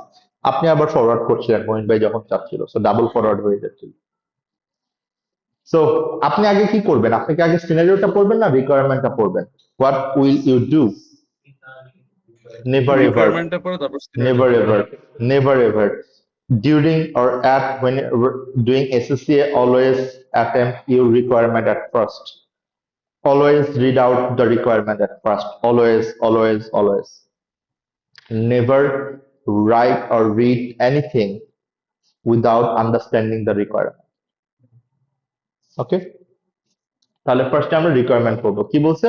What is the আনরিয়েলাইজড profit on transaction? তাহলে আমাকে আমার ট্রানজেকশন 2টা মিনিট আমার ট্রানজেকশনের আনরিয়েলাইজড প্রফিট কত সেটা আমাকে ফার্স্টে বের করতে হবে। ওই যে ফার্স্টে ক্যারিং ভ্যালু, সেটা থেকে আমি বের করবো। And how should this be treated within the financial statements at 31st December 20x1? এবং আমার রিপোর্টিং ডেট আমি এখান থেকে পেয়ে গেলাম। রিপোর্টিং ডেট কবে? 31st December 20x1। Clear? Okay, তাহলে আমার ইনফরমেশন কি বলছে? P acquired 80% of S a number of years ago। তাহলে এখানে প্যারেন্ট কোম্পানি হচ্ছে P আর সাবসিডিয়ারি কোম্পানি হচ্ছে S, এন্ড কত পার্সেন্ট সে কন্ট্রোল করে আর কতটুকু কন্ট্রোল করে না? All the things clear. P transfer কে সেল করছে? তাহলে প্যারেন্ট সেল করছে। তাহলে ওই যে আমার unrealised profit due to transfer, তাহলে কার ওয়ার্কিং থেকে যাবে? ওয়ার্কিং 5 থেকে যাবে। আর ডেপ্রিসিয়েশন অ্যাডজাস্টমেন্ট তাহলে কার থেকে হবে? ওয়ার্কিং 2 থেকে হবে। Clear? An item of plan to S for $6,000 on 1st January 20x1, ও রিপোর্টিং ডেট কবে? 31st December 20x1। তাহলে ঠিক কখন ও ট্রান্সফারটা করেছে? ঠিক বছরের শুরুতে, ঠিক না? বছরের শুরুতে। এখন কোয়েশ্চেন হচ্ছে, যদি এই ট্রান্সফারটা মাঝামাঝি সময় হইতো তখন ডেপ্রিসিয়েশন কি আমি 1 বছরের নিতে পারতাম? বাট এই সিনারিওতে আমি ডেপ্রিসিয়েশন 1 বছরের নিতে পারবো। খেয়াল করে দেখেন তাহলে কতটুকু ও ট্রান্সফার করছে? 6,000, ঠিক না? তাহলে উইথ ট্রান্সফার, তাহলে ট্রান্সফার ডেট কবে? That is first thing 1st January 20x1। তাহলে উইথ ট্রান্সফার ক্যারিং ভ্যালু কত? 6,000। তাহলে আমাকে এখন বের করতে হবে না যে উইদাউট ট্রান্সফার ক্যারিং ভ্যালু কত। তাহলে উইদাউট ট্রান্সফার ক্যারিং ভ্যালু বের করার জন্য আমার কি দরকার? আমার দরকার এই অ্যাসেটটাই ও কত বছর আগে কিনছে, কত টাকা দিয়ে কিনছে, এবং সেটার অ্যাকুমুলেটেড ডেপ্রিসিয়েশন কত। দেখেন পরে কি বলছে, the plan originally cost P $10,000 and had useful life of 5 years when purchased 3 years ago। তাহলে কয় বছর আগে সে কিনছে? 5 বছর টোটাল ইউজফুল লাইফ, 3 বছর আগে কিনছে, ঠিক না? তাহলে এখন সে 3 বছর পার করে ফেলছে, তাহলে আর রিমেইনিং ইউজফুল লাইফ কত আছে? 2 বছর। পুরো পিকচারটা ক্লিয়ার? তাহলে এই 3 বছরের ডেপ্রিসিয়েশন কত এবং 3 বছর পরে আজকের ডেটে ক্যারিং ভ্যালু কত উইদাউট ট্রান্সফার, বলেন তো? 10,000 ডিভাইডেড বাই 5, 2,000 করে পার অ্যানাম, মাল্টিপ্লাইড বাই 3, তাহলে টোটাল অ্যাকুমুলেটেড ডেপ্রিসিয়েশন কত? 6,000। তাহলে cost 10,000, accumulated depreciation 6,000, what is the carrying value? Clear? আমি কি বুঝতে পারলাম কথাটা? তাহলে without transfer carrying value 4,000, but with transfer carrying value কত? তাহলে এখানে গেইন করছে কত প্যারেন্ট কোম্পানি? প্রফিট করছে কত? 2,000। এই প্রফিটটাকে আমরা কি বলতেছি? আনরিয়েলাইজড প্রফিট, যেটা আমার ওয়ার্কিং 5 থেকে আমার মাইনাস করতে হবে। আমি কি বুঝতে পারলাম কথাটা? ওকে, এই পর্যন্ত কি আমার ক্লিয়ার? এ পর্যন্ত কি কোনো সমস্যা আছে? আমি জাস্ট শ্যাডো প্র্যাকটিস এভাবে আমরা করে থাকি, আমি পরে ওয়ার্কিংটা দেখাই দিচ্ছি। সেকেন্ড কাজ কি করা লাগবে আমাকে? আমার রিমেইনিং ইউজফুল লাইফের ডেপ্রিসিয়েশন বের করতে হবে for the reporting date, right, for the current year. তাহলে আমার রিমেইনিং ইউজফুল লাইফ কত বছর আছে? 2 বছর। তাহলে 2 বছরে উইথ ট্রান্সফার আমার 6,000, তাহলে উইথ ট্রান্সফারের ডেপ্রিসিয়েশন কত হবে? 3,000। আর উইদাউট ট্রান্সফারের ডেপ্রিসিয়েশন কত হবে? 2,000। 4,000 ডিভাইডেড বাই 2, 2,000। তাহলে এখানে আমার ট্রান্সফার করার কারণে ডেপ্রিসিয়েশন কে বেশি দেখাচ্ছে? সাবসিডিয়ারি বেশি দেখাচ্ছে। কতটুকু বেশি দেখাচ্ছে? তাহলে এই এক্সেস ডেপ্রিসিয়েশনের কারণে কি হচ্ছে? ওর প্রফিটটা কম দেখানো হয়েছে না? তাহলে এখন কি করা উচিত? জেরির প্রফিট আরো 1,000 বাড়াই দেওয়া উচিত। মানে কি, সাবসিডিয়ারির প্রফিট আরো 1,000 বাড়াই দেওয়া উচিত। তাহলে সাবসিডিয়ারির প্রফিট যদি 1,000 বাড়ে, রিটেন আর্নিংস বাড়বে। রিটেন আর্নিংস বাড়া মানে কি? নেট অ্যাসেট বেড়ে যাবে। কোন ডেটে? রিপোর্টিং। আমি কি বুঝতে পারছি? Okay. তাহলে নেট আনরিয়েলাইজ প্রফিট কত থাকে? 2,000 and 1,000। তাহলে 1,000 হচ্ছে আমার নেট আনরিয়েলাইজ প্রফিট। ক্লিয়ার? এই আনরিয়েলাইজ প্রফিটটি আমার ওই যে consolidated statement of financial position করার সময় অ্যাসেটের সাথে আমি মাইনাস করব। আমি কি পুরো পিকচারটা বুঝাতে পারলাম? ওকে, যদি পুরো পিকচারটা বুঝে যান খুব ভালো মতো, হোয়াই নট আমরা একটু সিনারিওটা দেখেই ফেলি সলিউশনটা কিভাবে করা হয়েছে। এভাবেই তো করা হচ্ছে, ঠিক না? এটি তো আমরা এতক্ষণ করলাম। তাহলে আমার উইদাউট ট্রান্সফার ক্যারিং ভ্যালু কত ছিল? 4,000। উইথ ট্রান্সফার ক্যারিং ভ্যালু কত? 6,000। তাহলে এখানে আমার আনরিয়েলাইজ প্রফিট কত হয়েছে?